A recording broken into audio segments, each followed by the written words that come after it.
Welcome, everyone. This is your friend, the DN What If, here with another exciting fanfiction. Today, we're diving into the story of what if Deku falls in love after becoming a god? If you enjoy this video, don't forget to hit that like button and subscribe for more fanfiction content just like this. Now, let's get started with the fanfic. Pathetic. That's what his life was. He tried to remain positive, really. His mother was in a better place now, she was going to be okay, and that's what mattered most, but getting evicted and fired in the same week sucked. He barely had any money now that he was the only one paying for his apartment, and he'd missed too much work when his mother was sick to even try and convince his boss to keep him. So now he was homeless, jobless, really the most alone he'd ever been, and for someone normally so positive he really couldn't help feeling so. But it had certainly never been easy for Izuku Midoriya. Growing up he'd almost always been lonely. Friends were scarce, as he was often bullied and teased for his smaller frame and shy mannerisms. After his parents married and before he was born, his father got into gambling, which quickly grew into an addiction that cursed the Midoriya family with thousands and thousands of dollars in debt. Then after losing a particularly huge bet, Hisashi Midoriya up and vanished, leaving that debt for Izuku and his mother to deal with on their own. Izuku did what he could to help out, despite being so young. He did odd jobs for his neighbors, yard work for the elderly, and walked dogs for busy pet owners. But it still wasn't enough to keep his mother from working herself to the bone day after day for his entire childhood. As soon as he was old enough to get a real job he did, and so his own high school life was spent focused on his studies and working, leaving himself with little to no time for hobbies or potential friends. And then Inko Midoriya grew sick. Over the years she'd gained weight as her health dramatically declined from overworking herself. It wasn't until she had to be hospitalized that Izuku finally put his foot down and demanded that she rest. Otherwise, she was going to end up working herself to death. Izuku wasn't the only one who felt this way. Inko's older sister called the day after she'd returned from the hospital. She offered for Inko to live with her, explained that she had a spare bedroom and she could help nurse the woman back to health. Then eventually, she'd help Inko find a less stressful job in her countryside town. The only problem was, Izuku couldn't come. On the phone, his aunt claimed it was because she wouldn't have room for the both of them in her tiny home. "Sorry, hun," her slightly accented voice had sighed. "It's gonna be crowded with your mum here enough already, there's just no room for a growing boy like yourself. Plus, ain't you old enough to be on your own now anyways? You'll be fine." He wasn't fine. It took less than 2 weeks for him to lose his job and get kicked out of the apartment he'd spent his entire life in. So now, he sat under a street light on a cold bench with a duffel bag full of his clothing beside him and a backpack of his few important belongings rested on his back. The park he sat in was mostly vacant as it was late in the night. Frogs croaked from the bushes, a soft breeze whistling through the air. He leaned forward, running his hands nervously through his dark green, unruly hair. "Stupid dad leaving us with debt, stupid mom not taking care of herself, stupid me not taking care of her, stupid aunt for taking her from me." Izuku's voice softened as his shoulders slumped. "I don't mean that, I just really miss her." It was late and getting a little chilly. Izuku turned to the duffel bag, unzipped it and searched for something to keep him warmer. He pulled out a teal hoodie and put it on quickly, huffing out in frustration as he felt his eyes water. The tears came hot and fast down his freckled cheeks, unstoppable as he held his hands in tight fists and tried to swallow down the sobs in his throat. Where was a lonely, emotional loser like him with nothing but his simple belongings and maybe some spare change going to find a new home? He didn't want to be homeless. He was still practically a kid. Izuku heard a distressed voice call out, "Someone! Someone help me!" Looking up, he saw a patch of trees relatively close by. At the base of one particular tree, a little terrier was barking, jumping at the tree's trunk and wagging its short tail in excitement. Up in the tree's branches, Izuku was shocked to find a beautiful woman, clutching the tree as if her life depended on it. He grabbed his bag off of the park bench and rushed over to help her. "Young man," she wailed, noticing him approach, "please get that dog away from me." The dog noticed Izuku as well, and without having to coax it, it turned and ran to him eagerly. He knelt down beside the dog, gave it a good scratch behind the ear, and then shooed it away. From the tree, the pretty woman let out a sigh of relief and then gracefully dropped from the branches, landing on the ground with a soft click of her boots. She dusted herself off of any dirt, and then came forward to put a hand on Izuku's shoulder.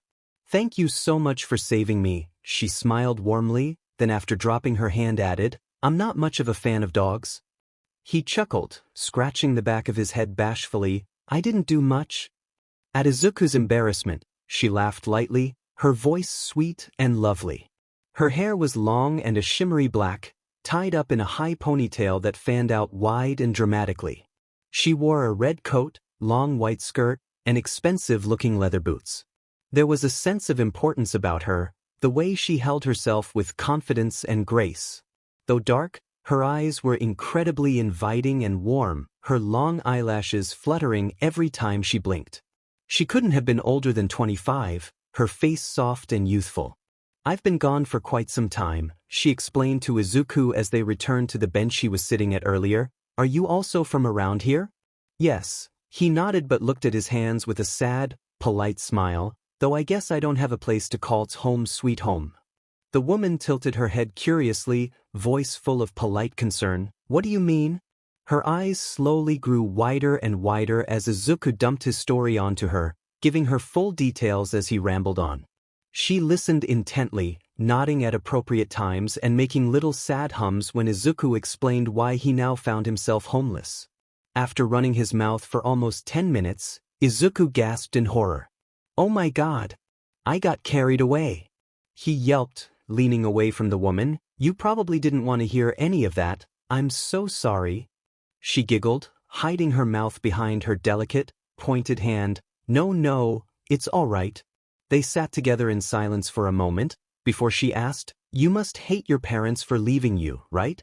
Izuku considered the question, but shook his head. "No.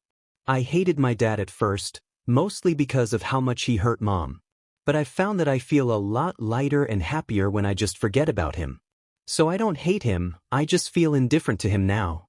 "And your mother?" Another sigh escaped Izuku's mouth. He sat up straight, looking up at the stars that twinkled above their heads. Without his consent, the moisture returned to his eyes.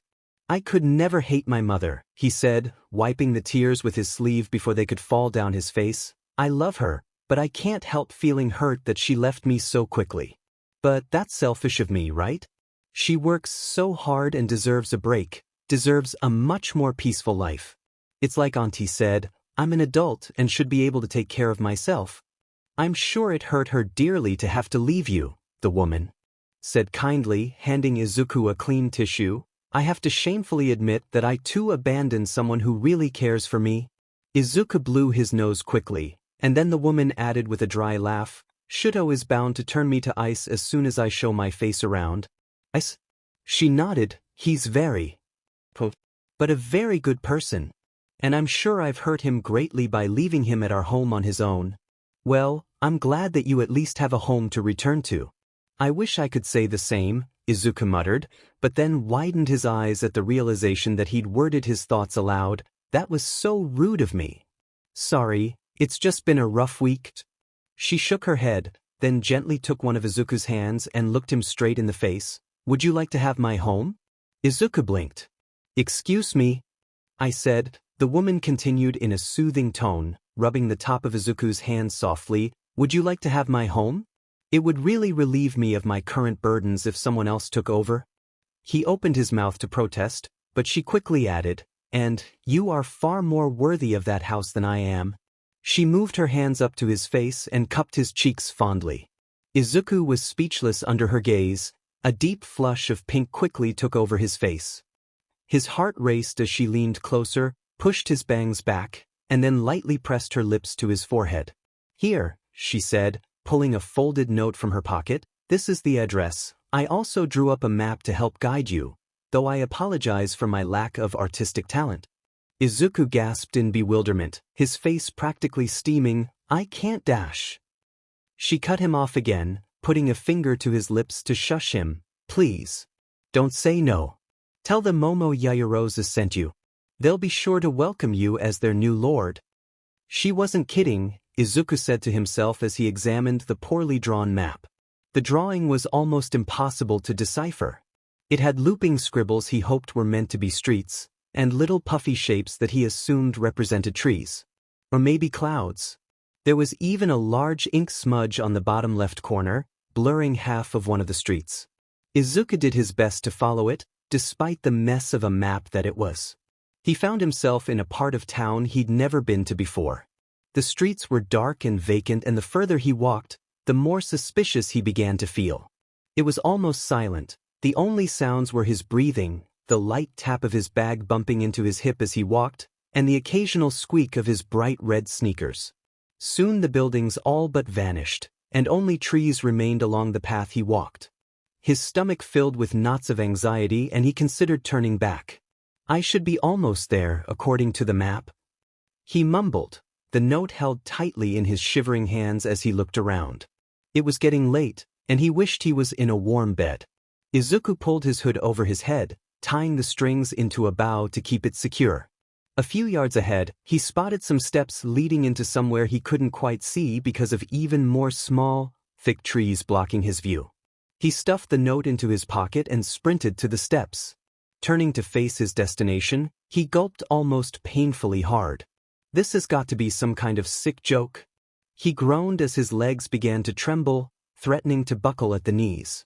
In front of him stood the tall gates to an old, run-down shrine. He approached cautiously, like a timid mouse, trying to get a closer look at the shrine. It was illuminated by the light of the moon above him, just barely giving off enough light for him to see where he was going. The wooden exterior looked worn, uninviting with its old, molding paneling. Some of the surrounding trees were beginning to bear like they'd run out of life, and dried leaves scattered the grass and path to the shrine's entrance. It was all way too creepy for Izuku. His entire body shook with aggravation, and so with a final huff he turned to leave, until he heard a high voice ringing in the air, making him freeze in place. "Welcome home, Momo-sama." Pring. The second, more rough voice added, "Momo-sama, welcome, Karo. We've been waiting for you." Izuku took a step back and looked around, unable to figure out where the voices were coming from. A chill ran down his spine. He tried to turn and run, but the gate was suddenly blocked by a wall of ice. He reached out to touch it, but immediately pulled back as the freezing surface stung his fingertips. The wall rose higher and higher, tall and confining, causing the frightened young man to tremble. His face paled as the voices called out again. "Momo-sama-aya? Ghosts!" He shrieked and rushed towards the shrine, desperate for a place to hide. The door gave a shrill creak, but obliged as he pushed against it at full speed. As soon as his feet made contact with the ground, he started sliding, his feet slipping out from underneath him and making him land hard on his back. Izuku let out a pained wince as he tried to sit up off of the cold floor. It was no wonder the ground was so slippery, when it was covered with a thin layer of ice that stretched out to the walls as well. It wasn't just the floor and walls that were cold though. Even the air was chilled, his struggling breaths coming out in little clouds of condensation. The door he'd ran in through suddenly slammed shut, causing his heart to jump out of his throat as he shrieked. A mysterious fog began to roll into the room, obscuring his vision even more as he squinted into the darkness. "So you finally returned, Momo-sama?" A mocking, irritated voice growled in the air. A pair of eyes appeared, practically glowing with rage. One was a shimmery, almost golden brown, while the other a striking turquoise. The rest of the figure was imperceptible with the fog, but Izuku had seen and heard enough to know he needed to get out now. "Not," Izuku frantically babbled, but was cut off by a loud shattering sound. From the direction of the glowing eyes came a dangerous wave of ice that dashed over the floor and clung to Izuku's feet, trapping him in place. His ankles ached as he tried to pull away, quickly losing his balance. He landed back on the ice, but first, with no success at escape, he realized with ever-growing dread that he was trapped. "Please," he whimpered, voice almost inaudible. "Where have you been the last 20 years? The voice was closer now, and the room grew even colder. Izuku shut his eyes, readying himself for whatever finishing blow was going to kill him. A heavy hand grabbed one of his shoulders, long sharp nails poking him through his sweatshirt. It was abnormally hot, especially in the current temperature of the room.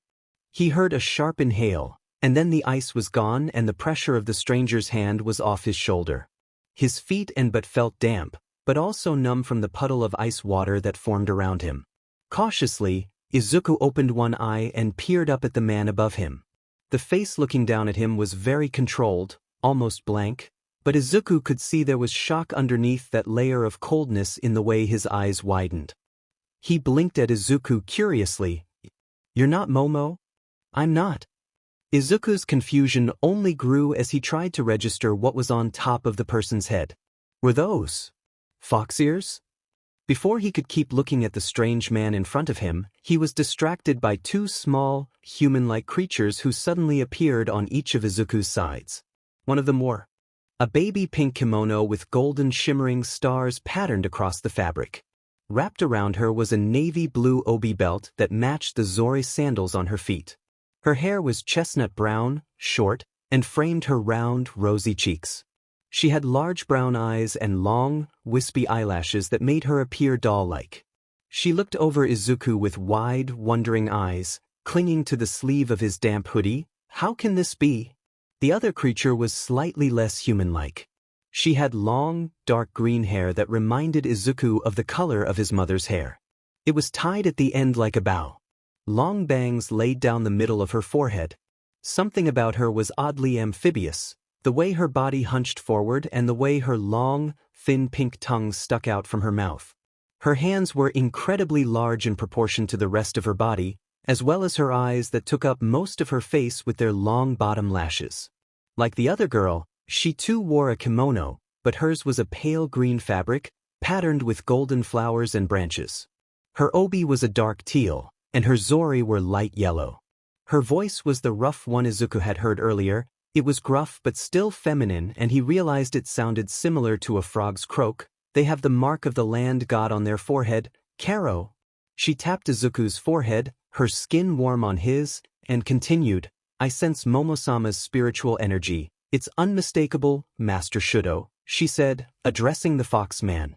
"Well, he's not Momo," the fox man repeated simply, and then he looked Izuku in the eyes. "And so who are you exactly?" So he was Shudo. To say he was overwhelmed was a bit of an understatement. Izuku opened and closed his mouth like a stupid fish, trying to comprehend everything that was going on. He thought back to meeting Momo in the park earlier, and remembered how she had kissed his forehead. "She kissed me," he practically screamed. The frog girl nodded her head like everything made sense, and the short-haired one giggled. This was so confusing. Izuku's head was starting to ache and he just wanted to lay down, close his eyes, go back to sleep. Maybe this was all a dream? The man, apparently Shudo, knelt on one knee to be eye level with Izuku. His eyes narrowed as he stared, and Izuku suddenly felt like he was being judged by a critical eye. Izuku found it near impossible to keep eye contact with Shudo for more than a few seconds. His heart was racing and he felt incredibly nervous and small. If he was being honest with himself, the guy was gorgeous. His straight hair was cut at his jawline, and was two tones split down the middle of his head. The left side was a deep red, like the color of a rose, and the right side was a pure white. His pointy fox ears on his head were also different colors, matching their appropriate side of hair.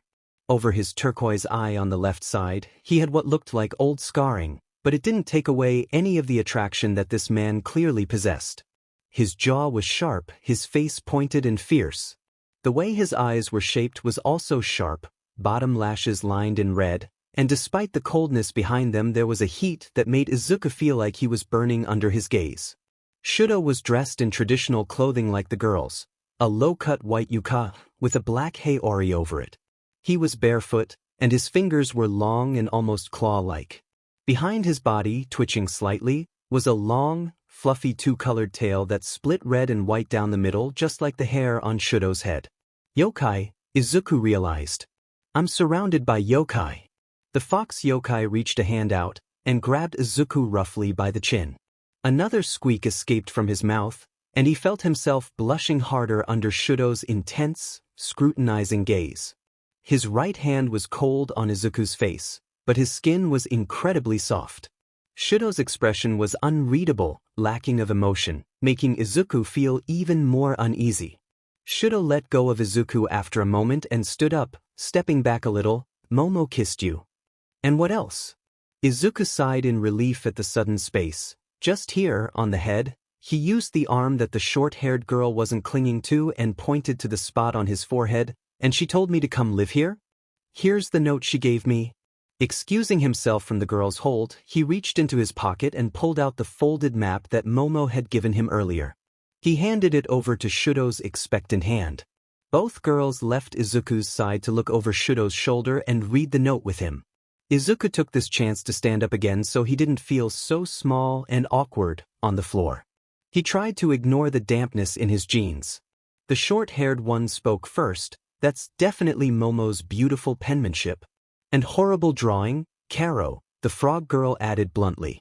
Shudo looked away from the note in his hand and back to Izuku. Momo was the land god of this shrine, he explained, the irritation this time clear in his voice. So the owner of this shrine is the god of it, and now that she's made you the lord, are now a land god. And that makes us your shrine spirits, here to serve you the best we can. The short-haired one shouted gleefully, I'm Ochako. I'm too, the frog girl croaked with a smaller but equally friendly smile and a little wave of her large hand. Izuku gave them a polite but wobbly smile in return. I'm sorry. But there must be some kind of mistake. I can't be a god? My name is Izuku, Izuku Midoriya, and I'm just a normal human. Nothing godly about me. He laughed nervously, scratching the back of his head. Shudo nodded his head at that. He's right. He's much too plain and weak to be a god. I doubt he'd be able to do much around here besides maybe count the money offerings and weed the gardens. His tone wasn't menacing, it was rather monotone, but Izuku still felt a little insulted, especially as Shudo continued, I can't accept anyone like him as the land god. I'm tired, I'm going back to sleep. Well, wait.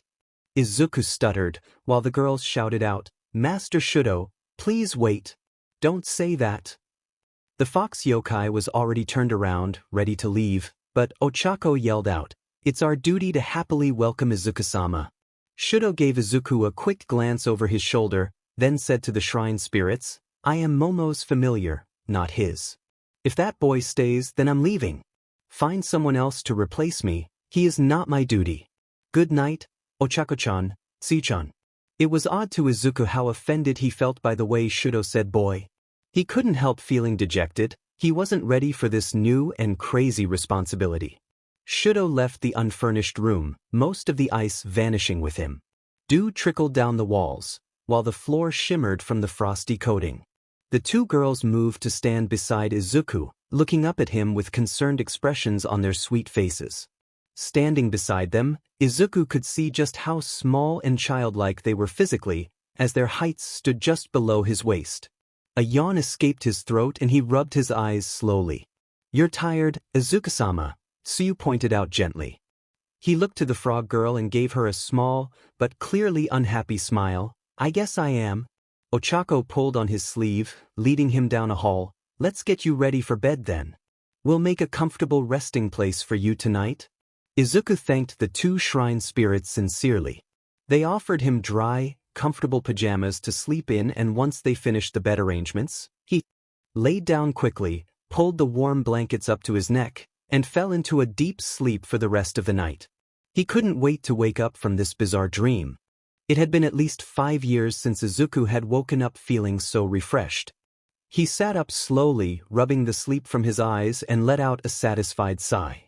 His thoughts were fuzzy. He vaguely remembered some kind of crazy dream where he'd been kicked out of his house by the landlord and a strange, but beautiful woman gave him her old, run-down shrine temple of a home.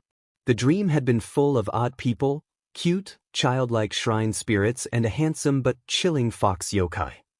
Thank goodness it was just a dream. He laughed to himself as he sat up. I can't even imagine being an actual god.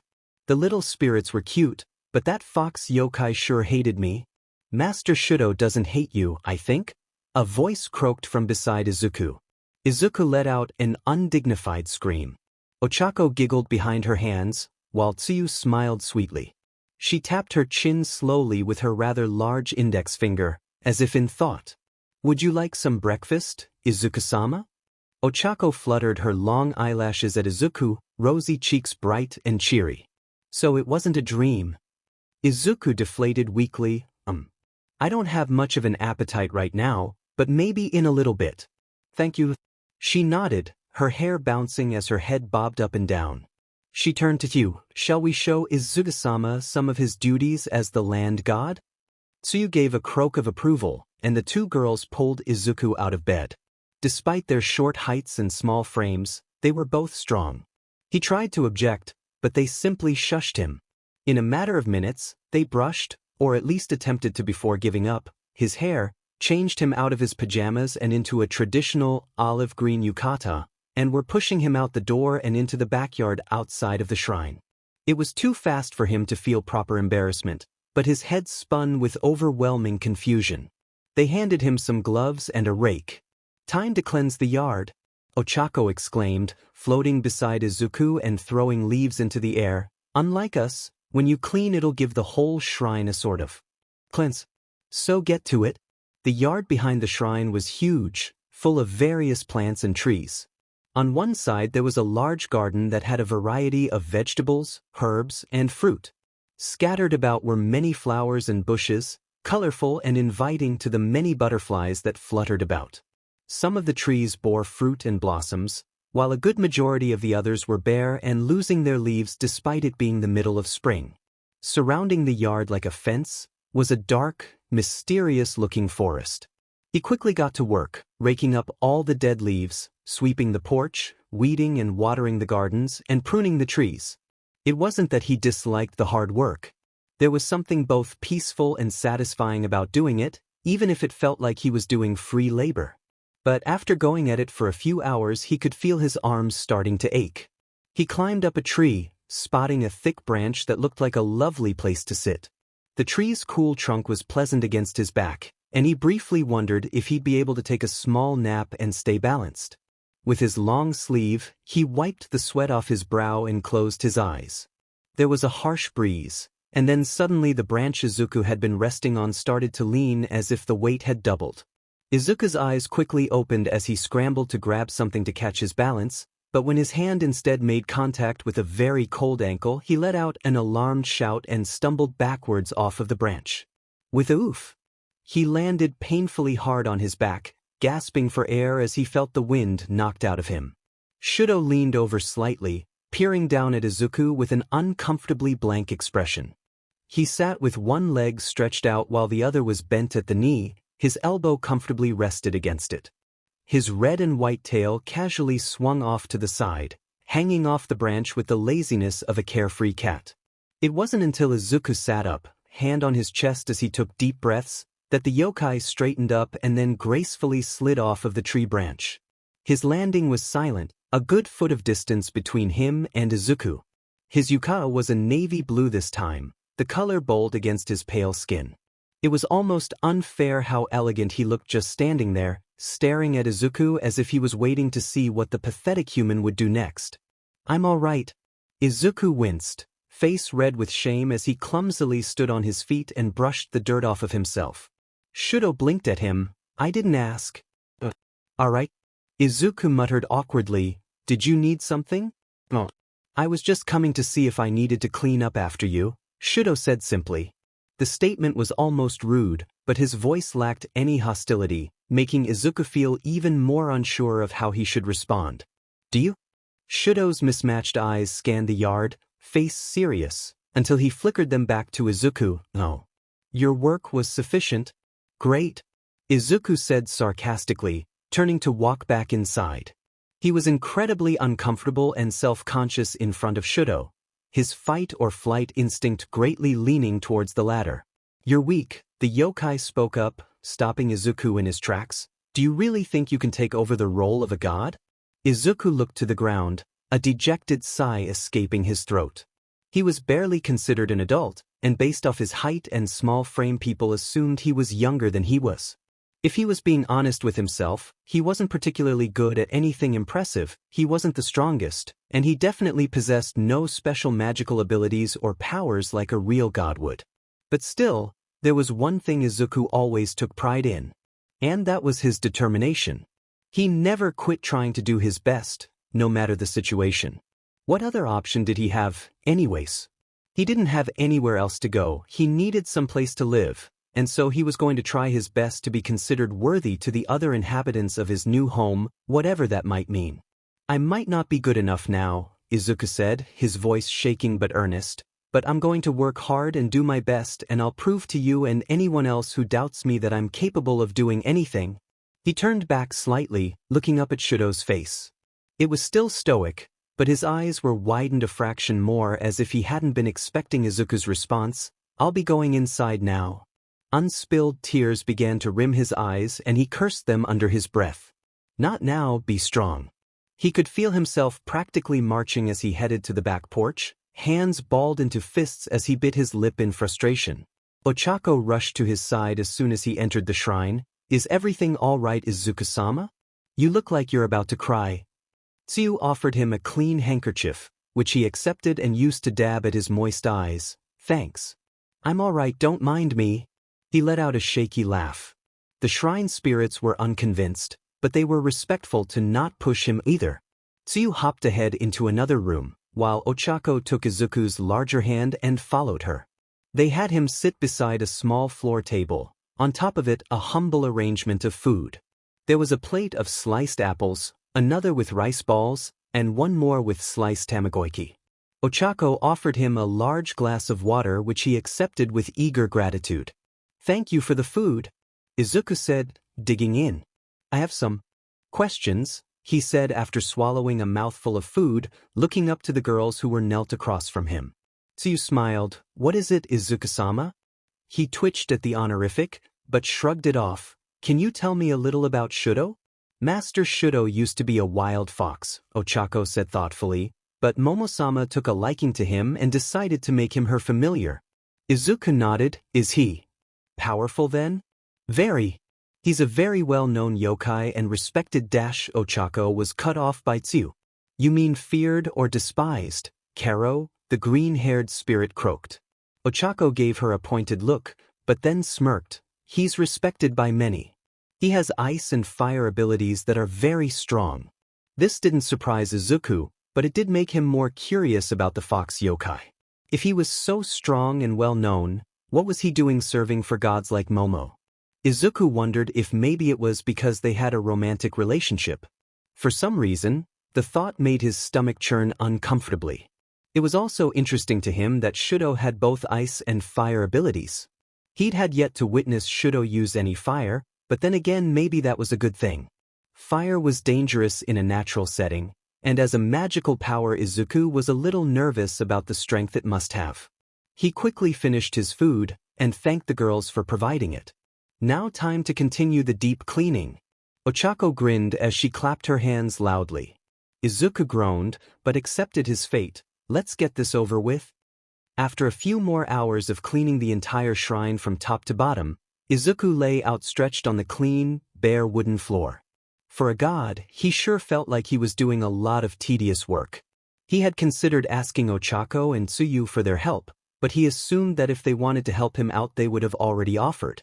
Or maybe even had done the work before he became a god. Even so, they looked happy and content to be doing their own thing. He caught them doing a different activity every time he came across them. Once they were playing cards, another time they were painting each other's toenails, and on one occasion he found Ochako braiding and styling Tsuyu's long hair. Cute, he'd thought to himself with a soft smile. The shrine looks wonderful, Tsuyu said, standing over him and letting her long hair tickle his forehead. Izuku gave her a tired smile and replied, I'm glad. I'm sure it could be much better, but I'll keep working at it. It's the least I can do for being able to live here. She shook her head, moving away to look around. No, it really looks great. It hasn't looked this clean since Momo-sama was still here, Kara. Master Shudo did his best to take care of the place in Momo-sama's absence, but it has been hard for him without her. Hard for all of us, without a god's presence. Izuku sat up and rested his face in his hands. Are they a couple? He asked nervously, biting his bottom lip. Who? Master Shudo and Momo-sama? Ochako laughed loudly. Oh no. Their relationship is purely platonic. In fact, Momo-sama has no interest in men. He nodded his head in response, unsure of how to feel about her answer, and they remained silent for a moment. Izuku considered himself. In all honesty, he had no idea what was expected of him. If his duties meant just keeping the shrine clean and presentable, then maybe he could do this. Though he doubted it was that simple. His fingers ran lightly over the soft fabric of his yukata. He admired its simple beauty and felt a little self-conscious and out of place wearing something so traditional. He was much more used to his casual hoodies and jeans. Blessed God, a frail voice suddenly spoke, soft but clear in the room. Izuku looked around the room in confusion, but then noticed someone outside of the window. He hurried over to the glass and peeked out. There, knelt in front of the shrine, was a small, old woman. Her frail hands were up to her face in prayer, eyes closed and her expression earnest. Despite her mouth remaining closed, Izuku could hear her voice as if it was playing on a speaker in the room. Please bless my daughter today as she gives birth to my first grandchild. I beg that she may be safe, and that the baby may be strong and healthy.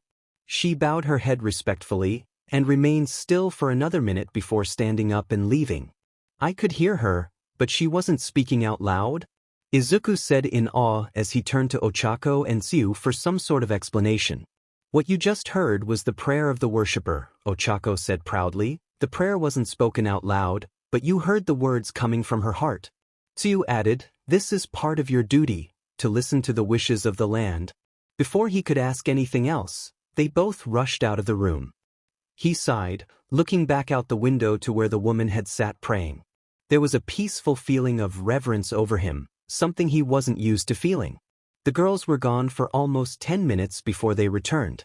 When they did show up, Tsuyu was leading the way as a huge stack of notebooks hovered between the two shrine spirits. Ochako held her hands together, connected at the fingertips as her cheeks puffed out like a fish. Sweat dripped down her brow and her eyebrows were furrowed in deep concentration, until she finally let her hands go and the stack of books dropped from the air. As the brown-haired girl sat down to catch her breath, Tsuyu rushed over to straighten up the stack. It towered over her short body, and was almost as tall as Izuku. Izuku approached the pile of notebooks cautiously. What is all this? They're for you to read, Izuku-sama, Tsuyu said. I'd start right away, Karo. It's the records of every prayer from every worshipper for the past 20 years. Master Shudo has been listening and recording them in these books so that once Momo-sama returned, the people could be blessed by the land god. Ochako exclaimed, floating up from the floor with a wide smile across her red face. Shudo did all of this? For the last 20 years? Izuku gaped as he picked one up and flipped through it. The notes were incredibly detailed, pages filled from top to bottom in careful, beautiful penmanship. Not only was each prayer written perfectly word for word, Shudo had also included details of how each person looked and dressed, the expressions on their faces, and how many times they had returned. An incredible amount of care and consideration has gone into it, and Izuku felt a little choked up. Why did he do all of this? Izuku asked in disbelief. Momo-sama was gone, Ochako sighed sadly. Without her light on the shrine, it was slowly falling apart. People didn't want to come, they could probably feel the lack of a god here. And yet he still tried to make up for it. Master Shudo is very loyal, Tsuyu said. Ochako nodded and continued, without him and all of his work, this shrine would have fallen apart years ago without its god. Despite his dedication, the shrine hardly gets any visitors now. That old woman is a regular though. She's been praying for a grandchild for quite some time now. Izuku placed the notebook back on top of the pile, and then slowly reorganized the stack, making new, smaller piles for every 4 years. The pile for the last 5 years was noticeably smaller than the others. His lips frowned at the discovery. He handled each notebook carefully, as if it were fragile, and then once finished he sat down, picking up the oldest one and began to read. Tsuyu brought him a cup of tea and Ochako draped a blanket around his shoulders. He thanked them profusely, and then let himself be absorbed into reading the prayers that Shudo had so diligently written. Tears slowly slid down Izuku's cheeks as he closed the third notebook that he'd finished reading. He felt the notebooks were incredibly sacred. Some of the prayers were heartwarming, some were agonizingly sad, and some were so inspiring and hopeful they left him a little breathless. Izuku was so touched that for 20 years, Shudo stayed and listened to all these people. There had been nothing forcing him to stay, and there was no one stopping him from getting up and leaving. Izuku didn't know exactly what kind of relationship Momo and Shudo had, but he knew that it was incredibly strong.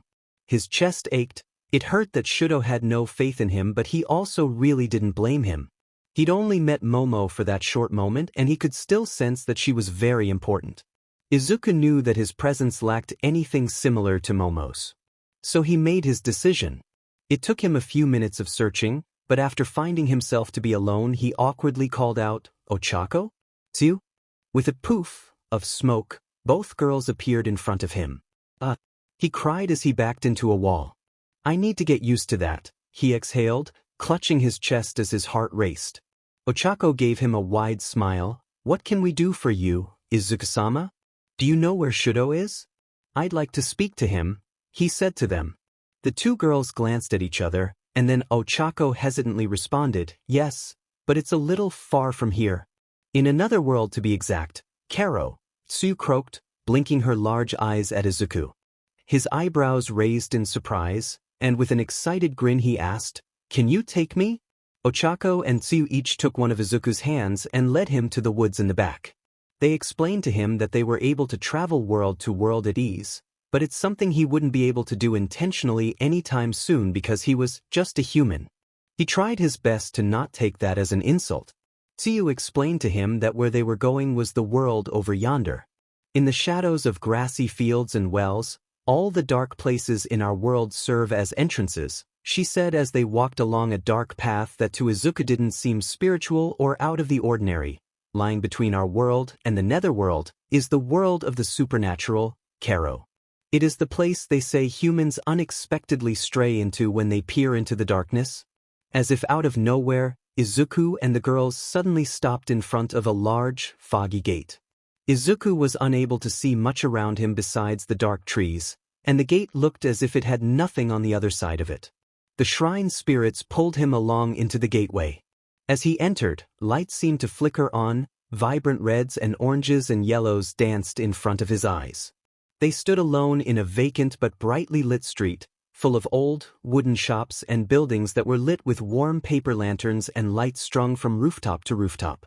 Despite all the sounds and lights, no one else was out on the street with them. "Welcome to the land of yokai," Ochako said, looking up at Izuku's odd face and squeezed his hand encouragingly. The two shrine spirits went ahead of Izuku, Ochako floating about happily while Tsuyu hopped forward on all fours in long, large leaps. He was fascinated with the buildings. Everything was so traditional and handcrafted, with its own kind of historical beauty. Every so often he'd see a face or figure watching him from a shop window, but when he'd make eye contact they'd quickly disappear. It left him confused but unafraid. They didn't seem threatening at all, and the girls seemed unconcerned. "Master Shudo," Ochako cupped her hands around her mouth and called out loudly. She continued to yell as they hurried down the streets, occasionally taking random turns down alleyways and walking down new, but identical streets. Izuku felt a little scatterbrained and lost, but continued to follow the shrine spirits closely. Every time she called out, he flinched slightly at the intrusive volume of her shouting. "I sense that he's this way, Karo," Tsu said, grabbing Izuku's sleeve and pulling him down yet another alley. Ochako followed behind Izuku, making light humming noises in agreement. "He's this way, I can sense him too." Instead of exiting the alley, they made a sharp turn into a doorway Izuku wouldn't have even noticed if Tsuyu hadn't dragged him into it. They walked down a warm hallway, lit by dark red lights glowing along the walls. Its intensity strained Izuku's eyes so much so that he had to squint and look towards the floor. "Master Shudo," Ochako called out again. This time, a strained voice yelled back, "It'd be much appreciated if you stopped causing such a racket, Ochako-chan." Behind him, Ochako sighed, "I know where we are." "Ugh, don't tell me he's training again." "Training?" Izuku questioned, as he followed Tsuyu into a more naturally lit room. His jaw dropped, and Tsuyu bounced up to tap it closed using her hand with a huff of laughter. They stood in what appeared to be a training dojo. Around the room, ice sculptures stood tall and sturdy. Some were melting more than others, while some were missing limbs or looked like they'd been aggressively attacked and chipped away at. Shudo stood off to the side, stretching his arms over his head. Izuku gulped, unable to stop the blush that crept up his face. The fox yokai was shirtless, wearing nothing but black baggy pants that hung low on his hips and cut off at the calves. His right side looked almost frosty. Patches of ice clung to his skin that sparkled against the white lights from the ceiling. On his left side, sweat glistened off every muscle from his neck down to the dip in his hips. "Keep your mouth shut," Tsuyu winked at Izuku, "or you'll catch flies." Izuku let out an embarrassing shriek, which he tried and failed to disguise as a cough.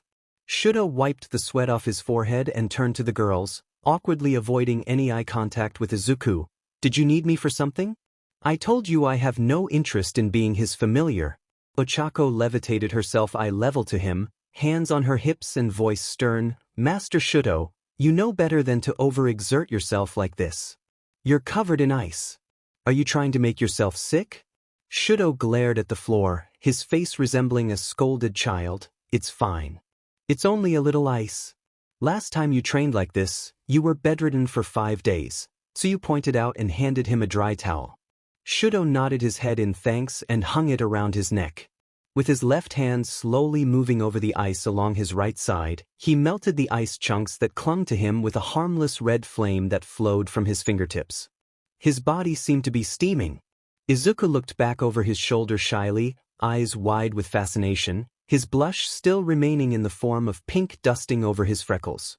"Let's get you home, Master Shudo," Ochako pleaded. "It's not healthy for you to train yourself so hard like this." "Momo isn't there, and now she's probably never coming back," Shudo said coldly and turned away from them. "Without her, that place is not my home." Ochako huffed impatiently. "You sound like a child."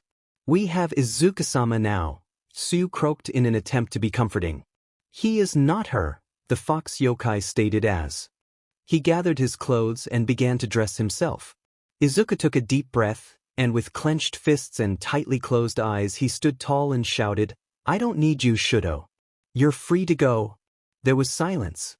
He opened his eyes cautiously to see the 3 others staring at him in shock.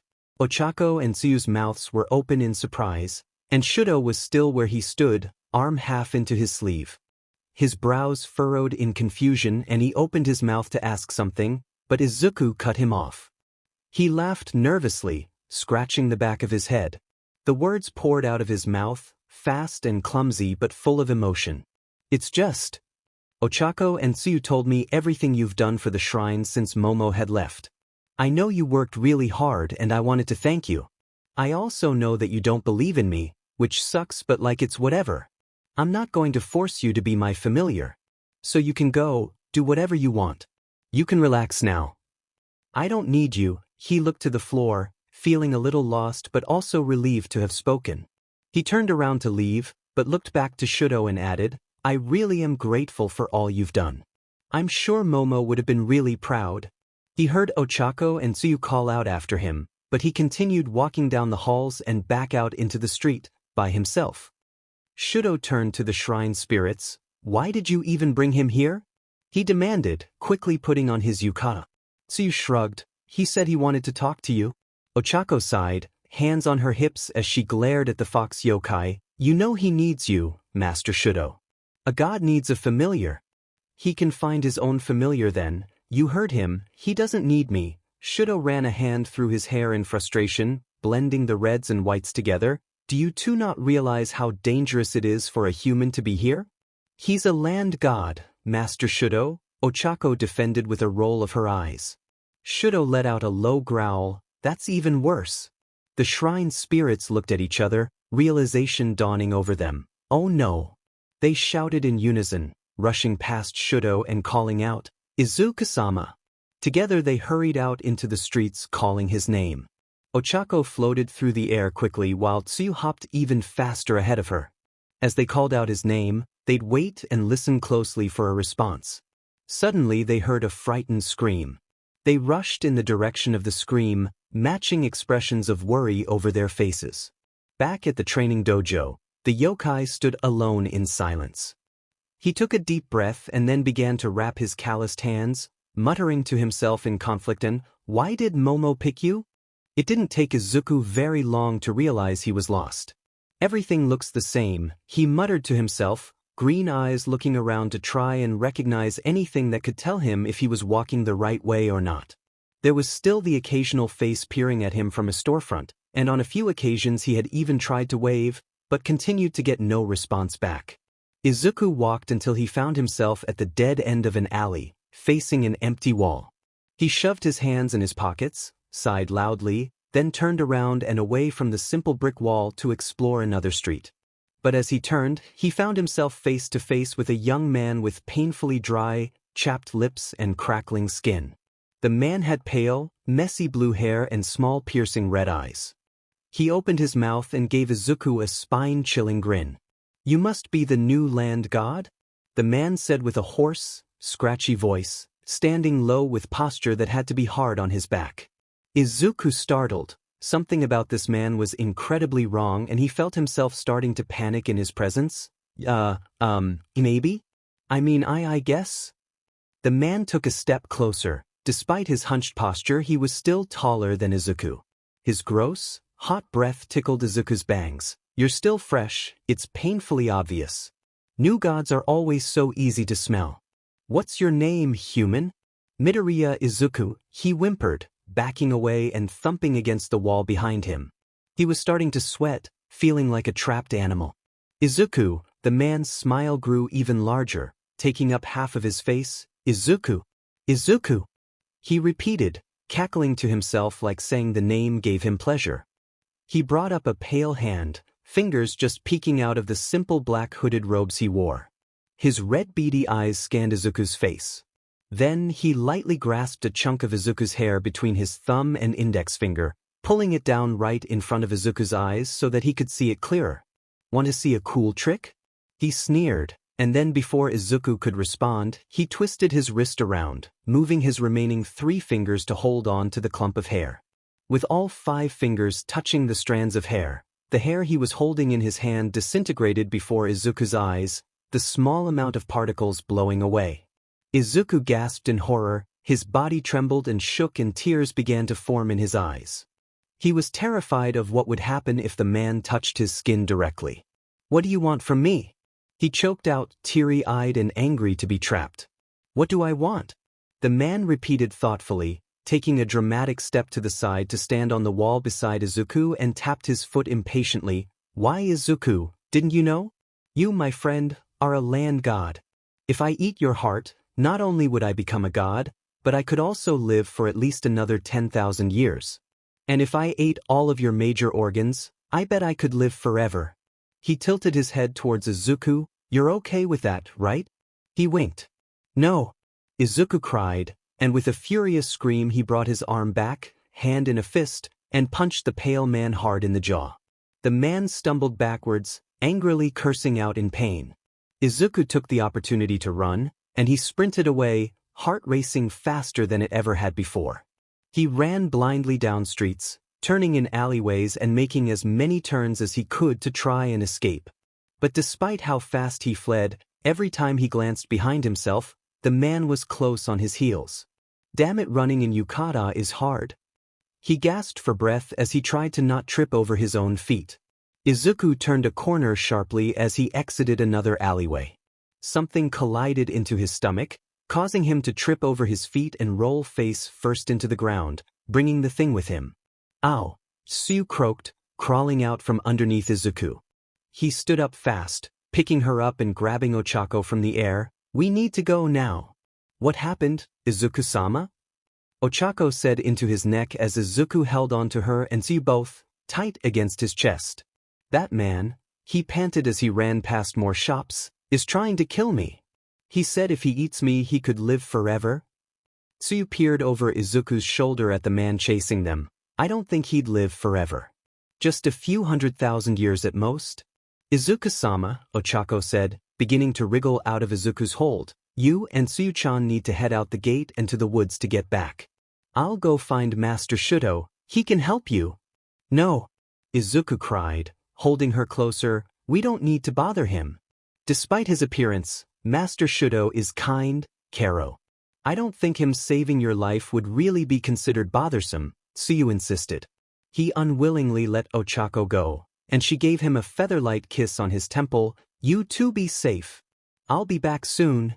She hurried away down another street, and Izuku continued to sprint away from the man still chasing them.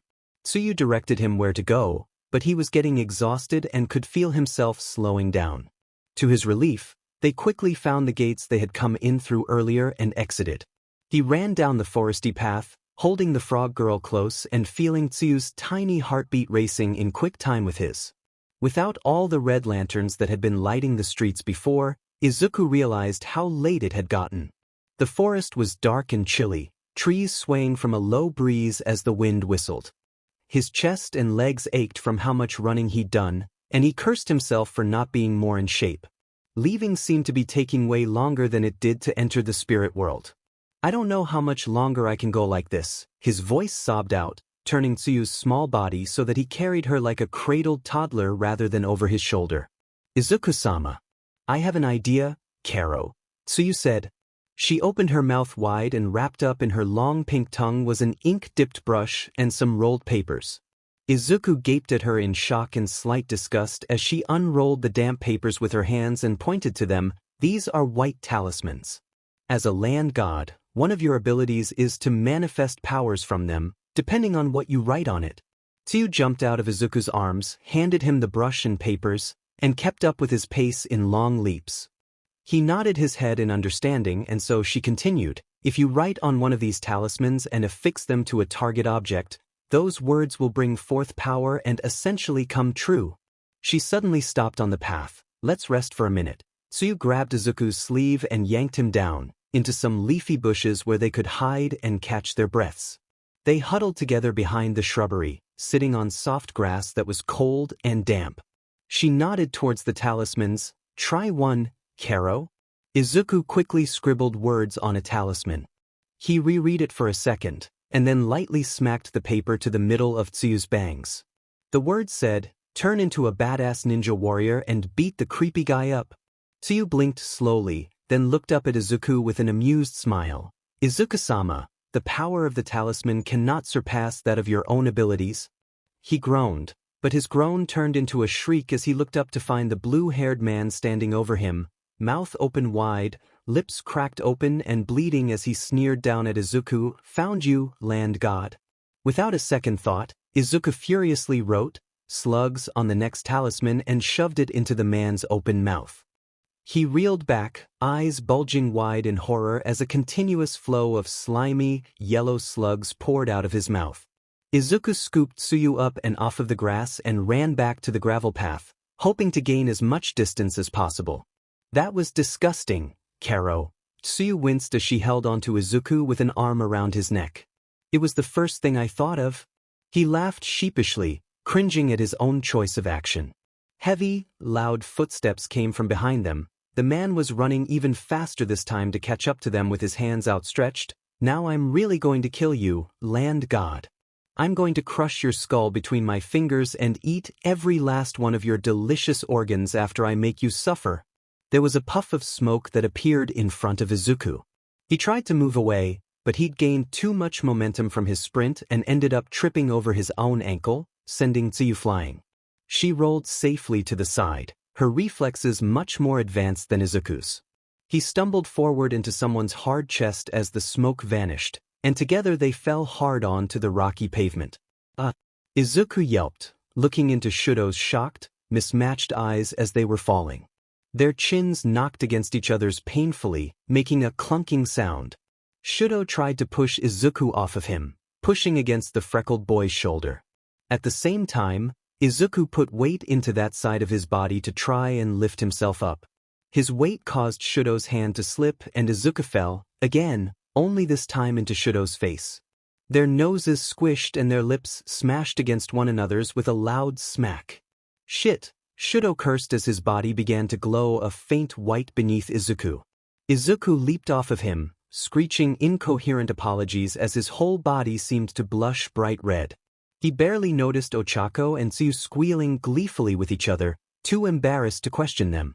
Shudo, I'm so sorry. He sputtered, flailing his arms wildly around his head in an attempt to hide his face. Shudo stood up quickly, body no longer glowing, but a light blush across his own cheeks. The yokai didn't look at Izuku, but passed him, and with his right arm he sent a handful of sharp, knife-like icicles towards the robed man coming up behind Izuku. He yelled out in pain, then went eerily silent. Izuku hurried to stand beside Shudo and gain some distance between him and the pale man. They waited and watched as he brought a shaky hand to the icicles that stuck into his shoulder and disintegrated them. Rather than melting, they just seemed to vanish. He let out an insane laugh and smiled up at the four of them, ignoring the blood that dripped down from the open wound in his shoulder. I'm not afraid of some silly ice, Todoroki Shudo. The man grinned slyly. Are you trying to hog the human all to yourself? I just want a little taste. This is getting irritating, Shudo sighed, tilting his head to the right to stretch his neck. He sent a wave of ice to the man. It ripped along the floor and then up the enemy's body, encasing him frozen solid and stuck to the ground from the neck down. The man tried to move his arms but had no luck. His fingertips were left unfrozen, as Shudo had been careful to not let any of the man's fingers touch the ice. He approached the shivering man. With an ugly sneer, he said to Shudo, as cold as the rumors say, I see. Is it true that you're also too weak and afraid to use your father's flames? Izuku looked at Shudo with curiosity. Father's flames? His breath hitched in fear when he saw Shudo's face. It had darkened incredibly, his teeth back and snarling and eyes stared menacingly at the man. The fur on his fox ears and tail seemed to puff out, like an angry cat. Shudo's left arm went up, a small flame melting the ice on the man's right arm. He grabbed the man's wrist roughly, his long nails digging hard into his arm. The man winced, still smiling crazily despite the clear panic and fear behind his eyes. No, please don't. He begged, laughing hysterically like someone would while being tickled, as Shudo pulled the man's hand up to his chalky white, crackling face. Shudo smirked dangerously, "Go to hell, Shigaraki," and forced the man's own hand against his cheek. There was a blood-curdling scream, and then silence as Shigaraki's entire body turned into dust and vanished. Shudo's ice crumbled onto itself in a wet pile on the floor. Behind Izuku, the shrine spirits let out sighs of relief. Izuku himself stood frozen in place, body quivering in fear and adrenaline. He glanced hesitantly up at Shudo. The fox yokai gazed back. His face had softened considerably compared to before and his eyes looked at him with what Izuku guessed may have been concern. Are you all right? He asked, warmer than Izuku had ever heard him speak before. Izuku didn't trust his voice, so he slowly nodded. His shoulders sunk and he let out a breath he'd been holding for much too long. Ochako and Tsuyu came up behind him. Ochako, whom was floating, gently gripped his arm while Tsuyu grabbed the bottom of his yukata and patted his leg comfortingly. We're glad you're safe, Izuku-sama. Ochako smiled sweetly at him. He rubbed his eyes quickly and sniffled. Yeah, me too. Shudo? Izuku called out shyly. The yokai hummed in response, looking off to the side and into the trees. Izuku licked his lips and then said earnestly, "Thank you. For saving my life." Shudo approached the three of them, face relaxed and hands resting along his sides casually. He scanned Izuku and their eyes met for a moment before he turned his head to look down at Tsuyu. Let's get him back home. Izuku couldn't stop the excited smile that spread across his face. You're coming back with us? With a small huff of laughter, Shudo replied while walking past them, Of course. I am your familiar, Izuku-sama. Wait, what? Izuku looked from Shudo to the shrine spirits for an explanation, but they just giggled at him shamelessly. You sealed the contract between a god and familiar, Karo, Tsuyu replied. Ochako winked at the confused boy. When you kissed? Izuku paled, dread washing over him. He clutched the fabric at his chest and spun toward Shudo, whose back was to him, but it was an accident. You don't even want to be my familiar. I didn't mean to kiss you. He pointed out hastily. The fox yokai kept walking, but turned his head to respond to Izuku. Let's just give it a shot and see what happens. Now come on, let's get you home, land god. Only the side of his face was visible, but Izuku noticed the crinkle of his turquoise eye and the way his lips turned up just slightly.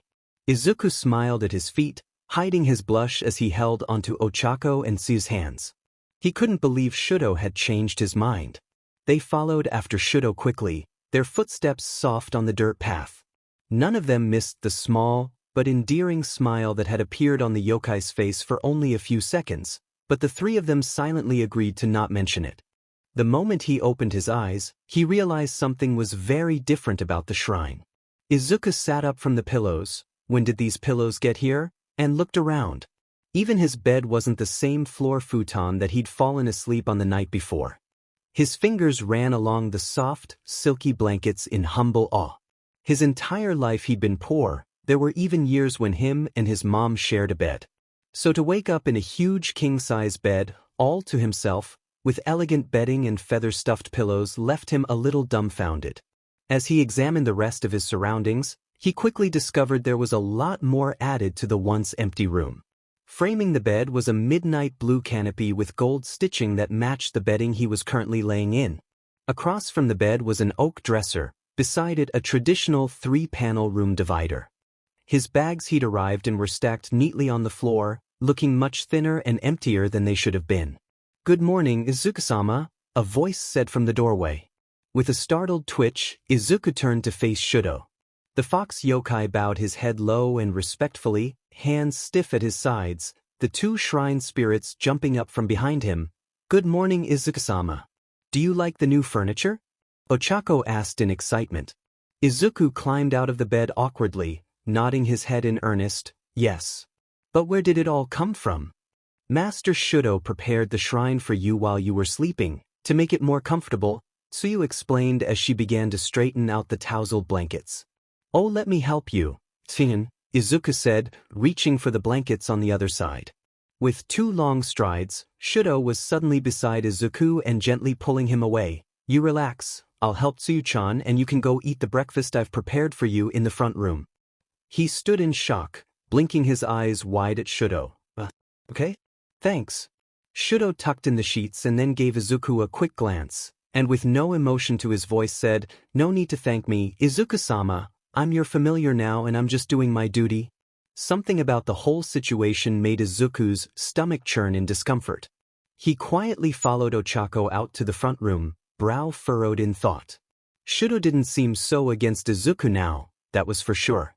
But he wasn't being exactly warm or friendly either. The continuous title of Izuku-sama was starting to bother him, too. Ochako sat him down at a table prepared with food. His stomach growled hungrily and he sheepishly smiled back at her as she giggled at the noise.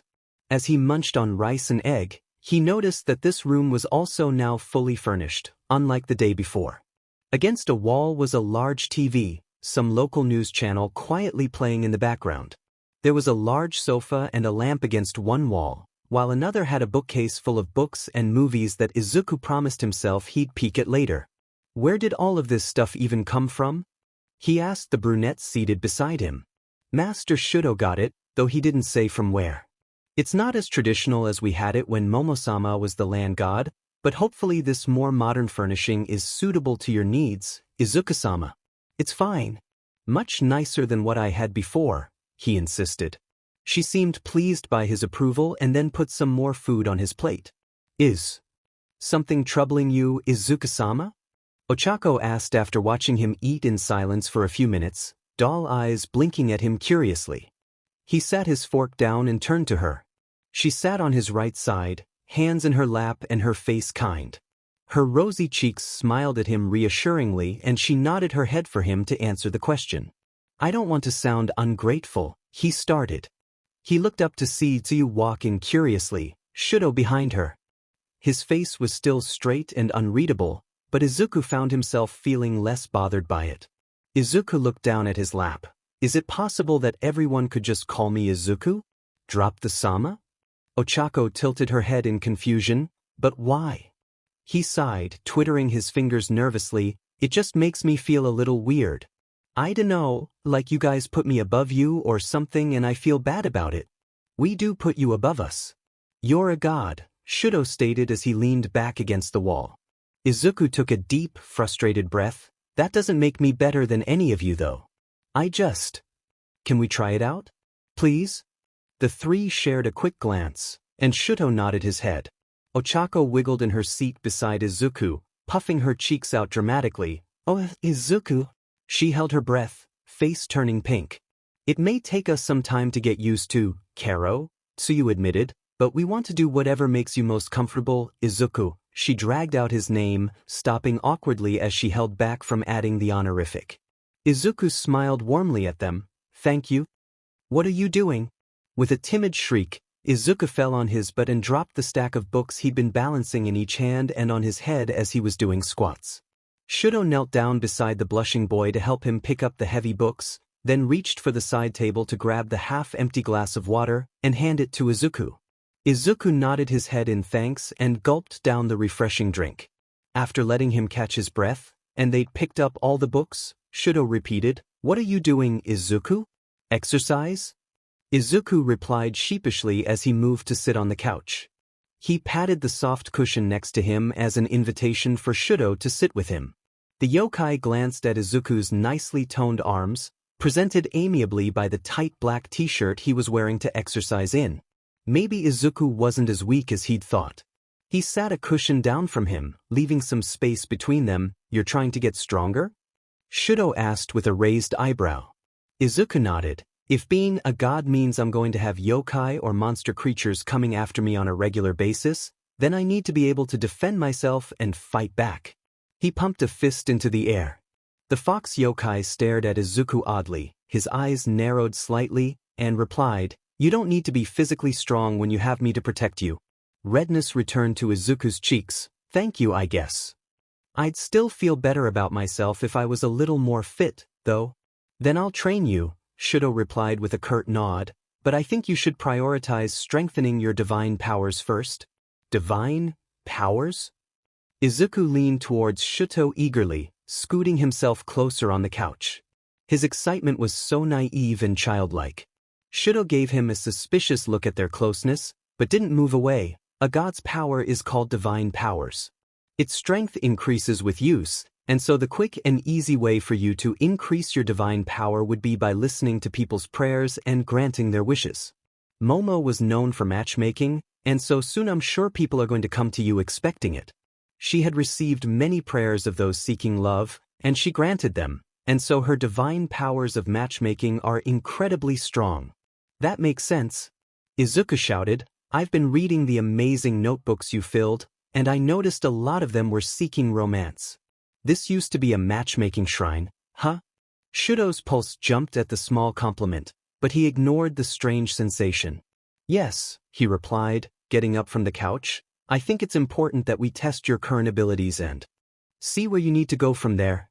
There was a poof of smoke and then in its place appeared Ochako and Tsuyu. We want to watch, Karo.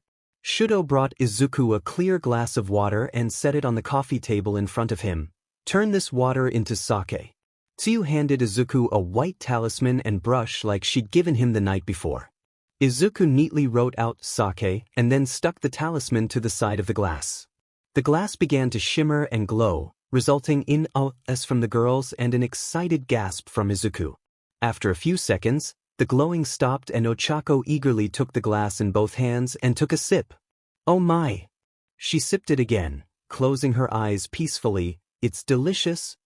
Izuku grinned proudly, but then Ochako continued, Water. Delicious water. He groaned, sitting back and thumping his head against the couch. How come I was able to make a bunch of slugs appear when we were running from that Shigaraki guy, but I can't even change a simple glass of water? Tsuyu tapped her chin in thought. Maybe because it was a life or death situation? We can threaten to kill you if you don't turn the water into sake, if that'll help? Ochako offered with a large, frighteningly devious smile. Shudo shook his head. Let's not. He's obviously not ready. We just need to start smaller. We'll have Izuku answer the next prayer that comes and hope that it makes him a little stronger. Baby steps, I suppose? He turned and walked to the front door of the shrine. If you'll excuse me, Izuku, I have duties to attend to. He bowed his head formally, again, and then turned and left.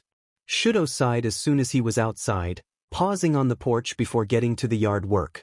He wanted to feel excited to be useful again, to be serving beside a god and taking care of Momo's shrine. But Izuku was so human. At this rate, Momo's shrine really would be useless. It deserved better. They all did.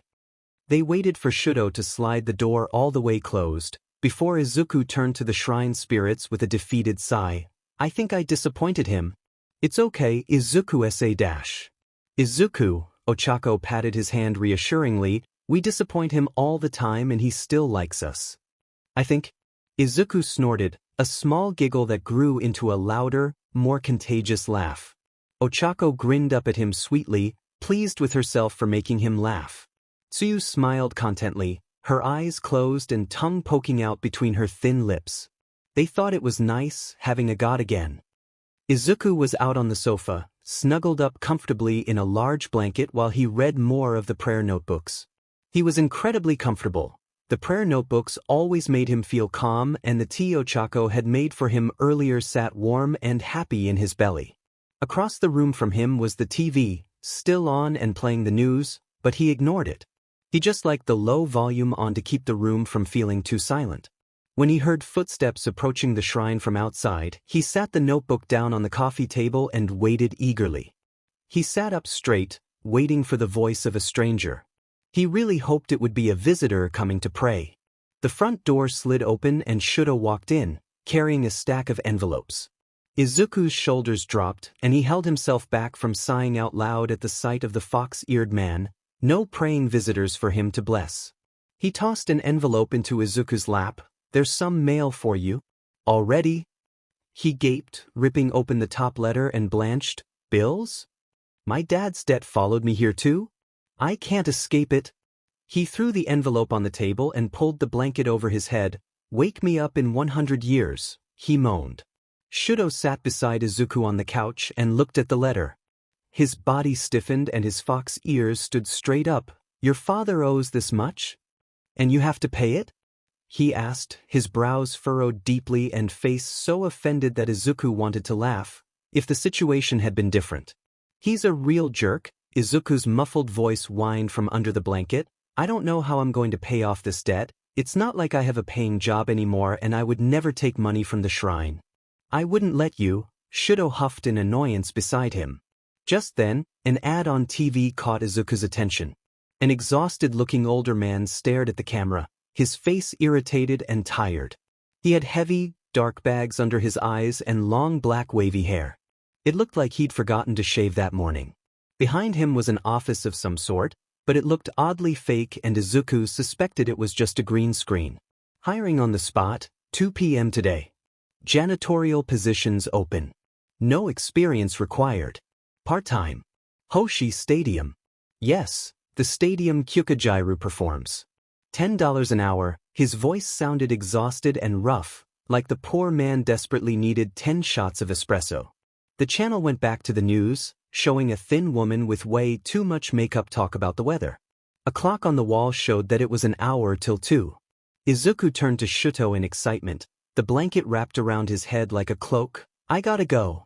I'll get the job and then be able to pay some of these bills. I don't have to worry about rent costs anymore, and so I bet I could totally take care of it all in no time.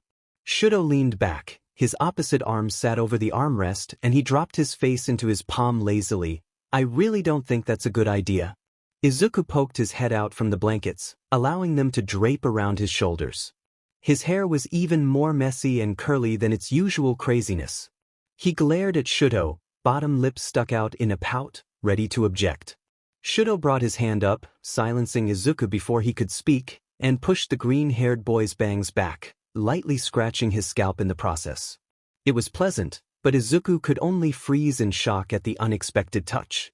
Soft, he whispered to himself, his mouth in a slight frown as he felt Izuku's hair between his pale fingers and against his cold palm. He combed through the dark green strands, seemingly fascinated with the soft texture and thickness. Wah! What are you doing?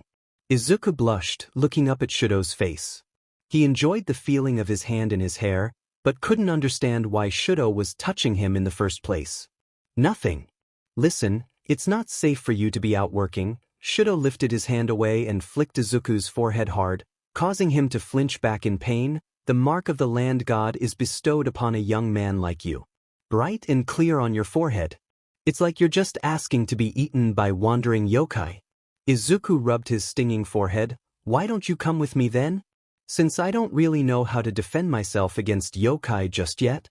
No, Shudo said, looking away from Izuku quickly and glared at nothing in particular. I need to stay here and tend to your shrine, now that I'm officially your familiar.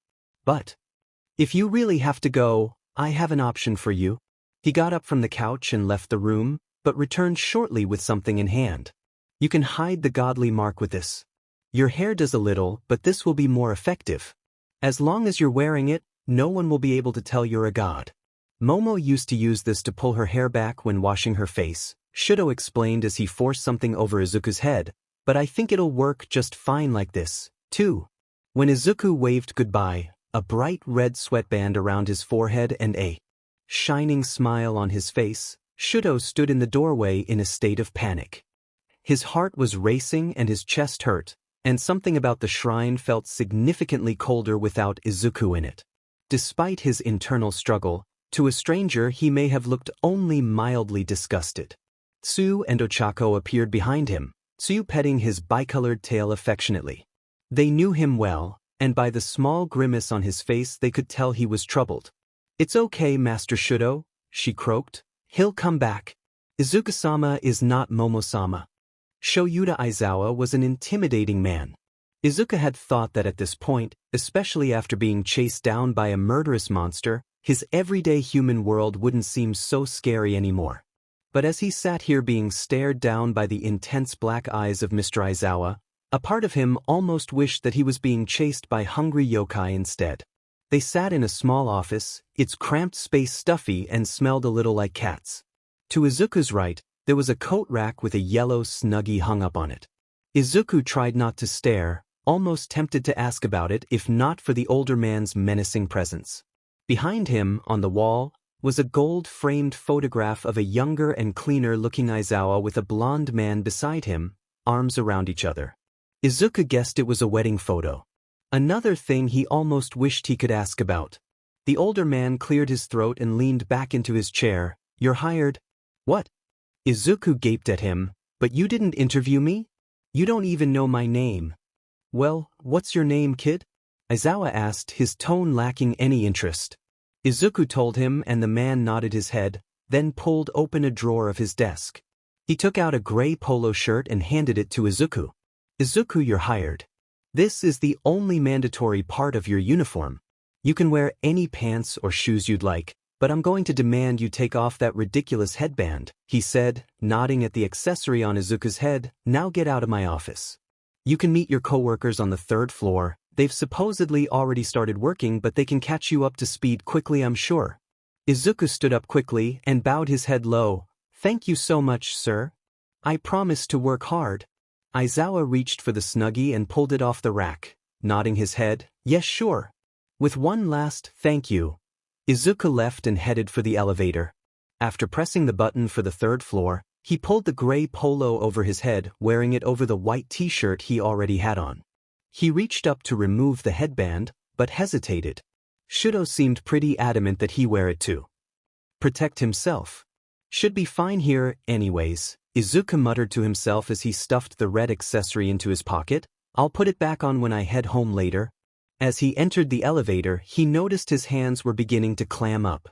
A new job, with new people, was always a bit nerve-wracking, and the realization of such made Izuku's stomach feel a little sick. But he didn't have time to fret, because as soon as the elevator doors opened, a tanned hand grabbed him and practically dragged him out. Hey, a very pink woman greeted loudly, wrapping her arms around his to lead him to a table and some couches. Another newbie. Come sit with us and introduce yourself. The 5 others all turned to look at him and Izuku quickly waved, his mouth a wobbly grin. Hello. I'm Izuku. It's nice to meet you. He bowed as soon as the woman let go of him to jump onto an empty couch. Nice to meet you, Izuku. My name is Mina, she said, her smile still bright and welcoming. Her skin was beautifully sun-kissed, her makeup colorful but skillfully applied. She wore neon-colored bracelets up her arms, and dangling from her ears were purple hoop earrings that matched her shiny sneakers. Her hair, though cut and styled similarly to Izuku's, was a bright pink and adorned with pastel hairpins. On the couch next to her, a boy with very straight teeth and flat black hair that framed his head waved back at Izuku. "I'm Hanta." The others went around the room introducing themselves as well. Next to Hanta was a blonde boy named Denki. He had a black streak in his hair that resembled a lightning bolt and wore very tight black jeans that flattered his long legs nicely. On the other couch across from them was a pretty, athletic-looking girl named Itsuka that had long orange hair she wore in a side ponytail.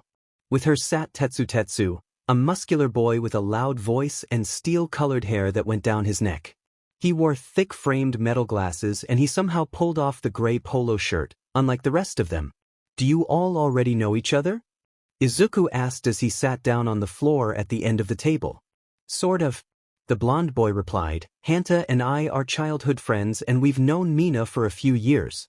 Itsuka motioned to Tetsu beside her, "And we've known each other for only about a month now, I'd say. We were hired together." They both took turns explaining the job duties to Izuku and the other three who were also new hires. Izuku was relieved to hear that the job would be pretty simple, albeit a little boring, and after talking as a group about the tasks that needed to be completed for the day, they split ways and went to work.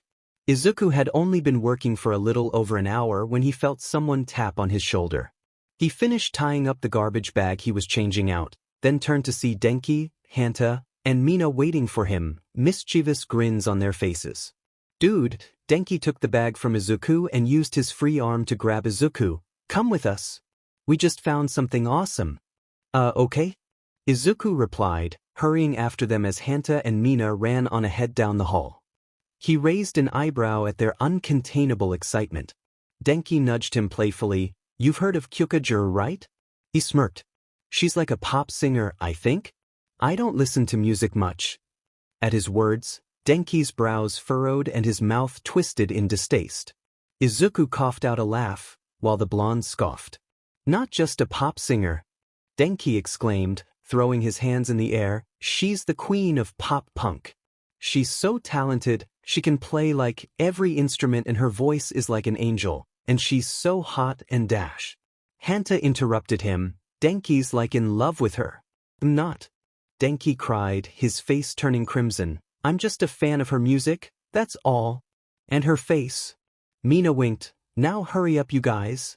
If we're lucky, she's still here rehearsing."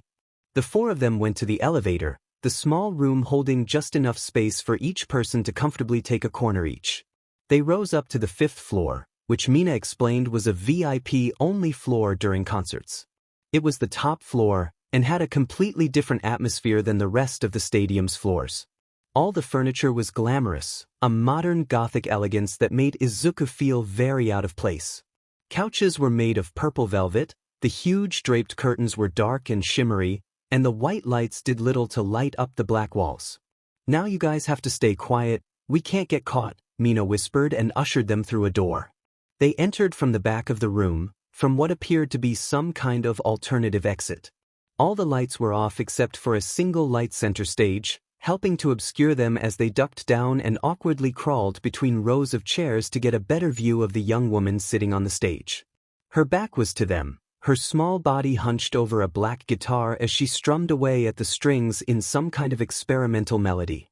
While attempting to get a better look from the back of the train of crawling adults, Izuku failed to notice that they had all stopped until it was too late.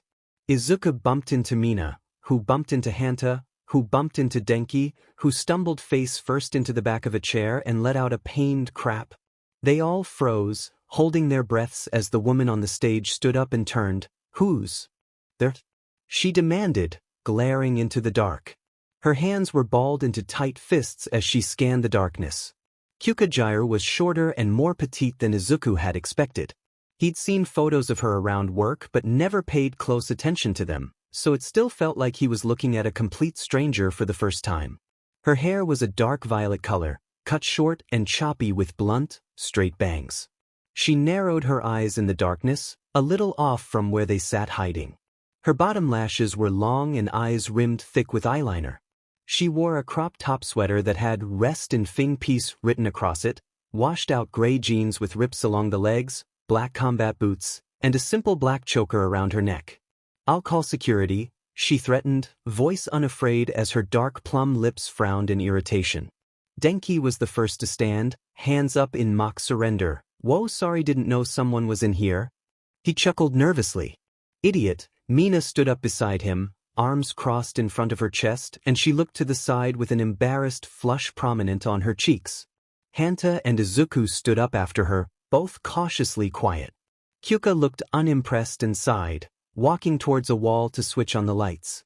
The four flinched at the sudden brightness, and looked at Kyuka with guilty smiles. "You didn't know I was here?" she asked incredulously as she marched over towards them. Denki sheepishly grinned. "Nope. We were just coming up to clean. You know, doing our jobs and whatnot." She stopped in front of him, her chest almost touching him and her suspicious, glaring eyes level with his collarbone. "So you weren't sneaking in here unauthorized to spy on me while I practiced?" He was bright red at this point, eyes wide and looking up and away from her. "And no?"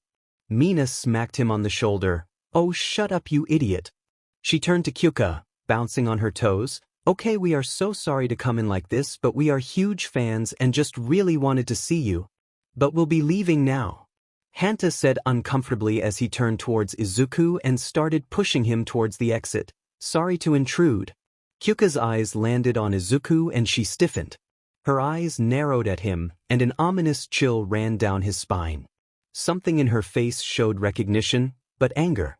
The strange moment was fleeting, as she blinked and then looked back to Denki with a soft smile. "I guess you guys are fine. I love meeting fans." Mina cheered, and then she, Hanta, and Denki began to chat with the musician. Denki continued to make a fool of himself, twisting his words and stuttering nervously as he tried to hold the conversation. Izuku listened from the back, feeling a little anxious from the way Kyuka had first looked at him. Kyuka patted Denki's shoulder casually, ignoring his loud intake of breath as he gasped, starstruck, "While I'd love to continue chatting, I have some errands I need to attend to.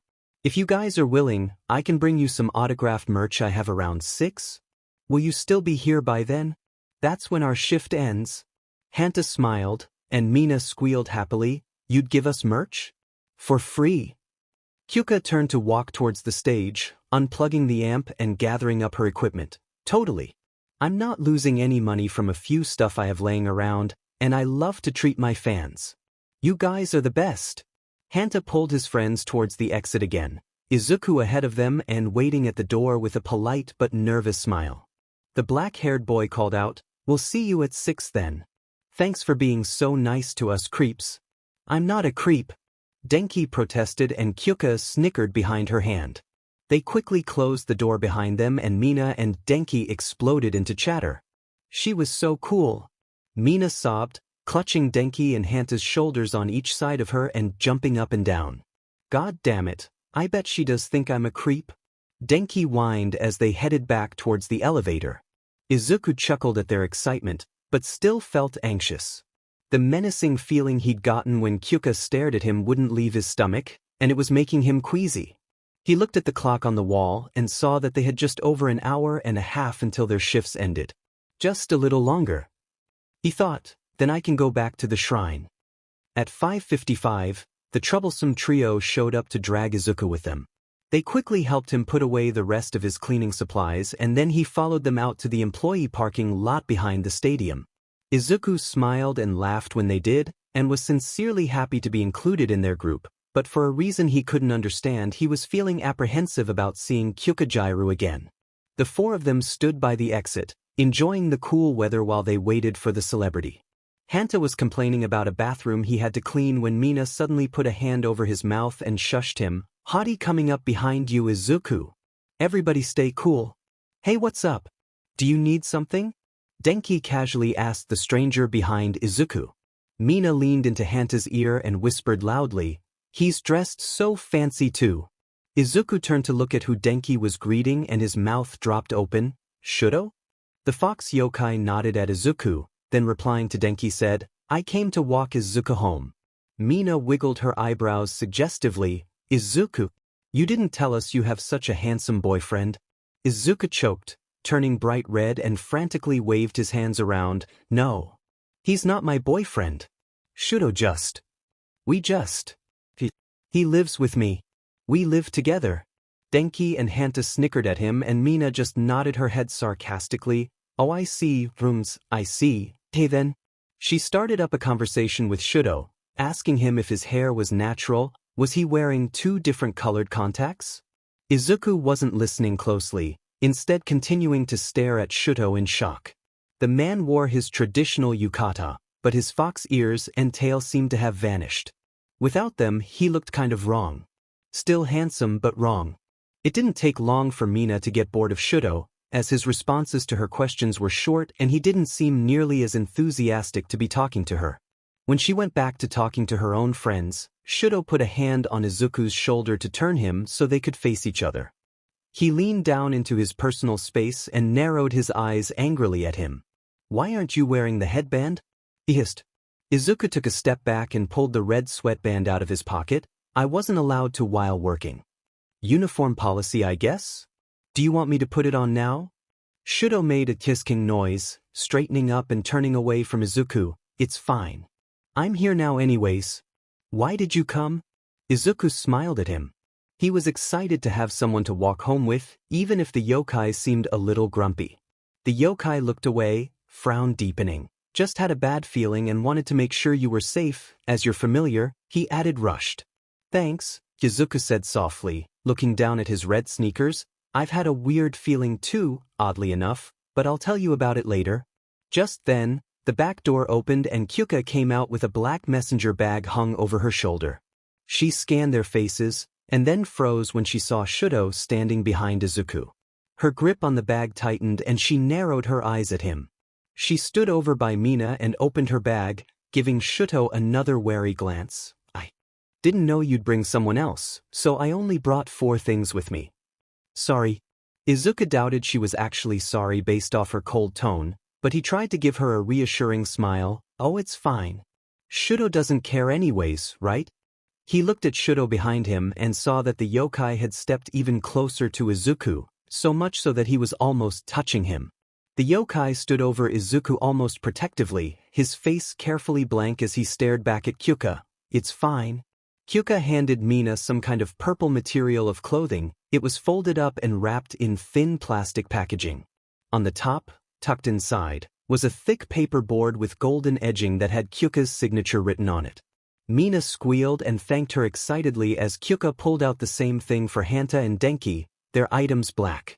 She then pulled out another black one for Izuku and held it out expectantly for him to take from her. He glanced up at Shudo, who was still watching Kyuka distrustfully. Izuku swallowed, and then stepped closer to Kyuka and politely thanked her for the free merch. She nodded, then told them she had to go but would be happy to see them again another time. As she walked away, she gave one last wave towards Denki and the others, and then frowned at Izuku. Her eyes flickered to Shudo once more, before she quickly hurried back inside. Denki was already opening up the plastic, revealing a black t-shirt with Kyuka's name on it and an illustration of a pair of headphones. Awesome. These aren't even available online yet. Hanta was given the same shirt, and Izuku assumed he was too but just held on to the package under his arm. Mina opened hers to reveal a purple mini dress, the front with the same headphone illustration and stripes down the skirt. She held it in front of her body and danced around happily. Oh my god, this is going to fit perfectly. This is like the cutest thing I've ever seen in my life. I can't believe she just gave us these. She shrieked. Denki gave a love-struck sigh. Kyuka's so cool. Shudo was looking away from them towards the road, obviously ready to leave, so Izuku quickly said goodbye to his new friends and promised to see them again tomorrow. Shift is 1 to 6. Hanta reminded him with a thumbs up and signature toothy smile. Thanks. See you guys later. Izuku waved as he and Shudo headed down the road together. They started their walk without talking to each other, though Izuku was subconsciously muttering to himself the entire time. Shudo listened in silence, not quite understanding what Izuku was talking about. He tried to listen but only caught bits and pieces. You mentioned you had an odd feeling earlier? Shudo asked Izuku, interrupting his mumbling. The green-haired boy looked up at him in surprise, as if he'd forgotten Shudo was there. Yeah, I did. It's probably nothing. But I just got this weird vibe from Kyukajiru. Weird how? Shudo asked patiently. The name Kyukajiru was faintly familiar in his head, but he couldn't recall why. She was super friendly with the others, but when she'd look at me I felt like, I don't know, like she despised me? But that makes no sense. I'm pretty sure I didn't do anything to her. Denki was making a complete fool of himself in front of her, but she seemed fine with it, yet I swear she had a problem with me? Izuku rambled on as Shuto nodded his head to show he was listening. That's weird, right? 'Cause there's no reason for her to dislike me. I think? Is there something about me that could make a stranger hate me right away? Izuku looked up at Shudo in concern. His eyes were wide and almost watery, his cheeks a little pink underneath the freckles that scattered across his face. For a moment, Shudo could only stare. He wondered to himself how many freckles there were on the smaller boy's face, how they also went down his neck and under the ugly polo shirt he was wearing. Did he have freckles on his whole body? When Izuku turned his head away to focus on where he was walking, Shudo noticed the way his dark green hair bounced as he moved. He suddenly had the impulse to touch it again as he remembered how soft it had felt that morning. Shudo?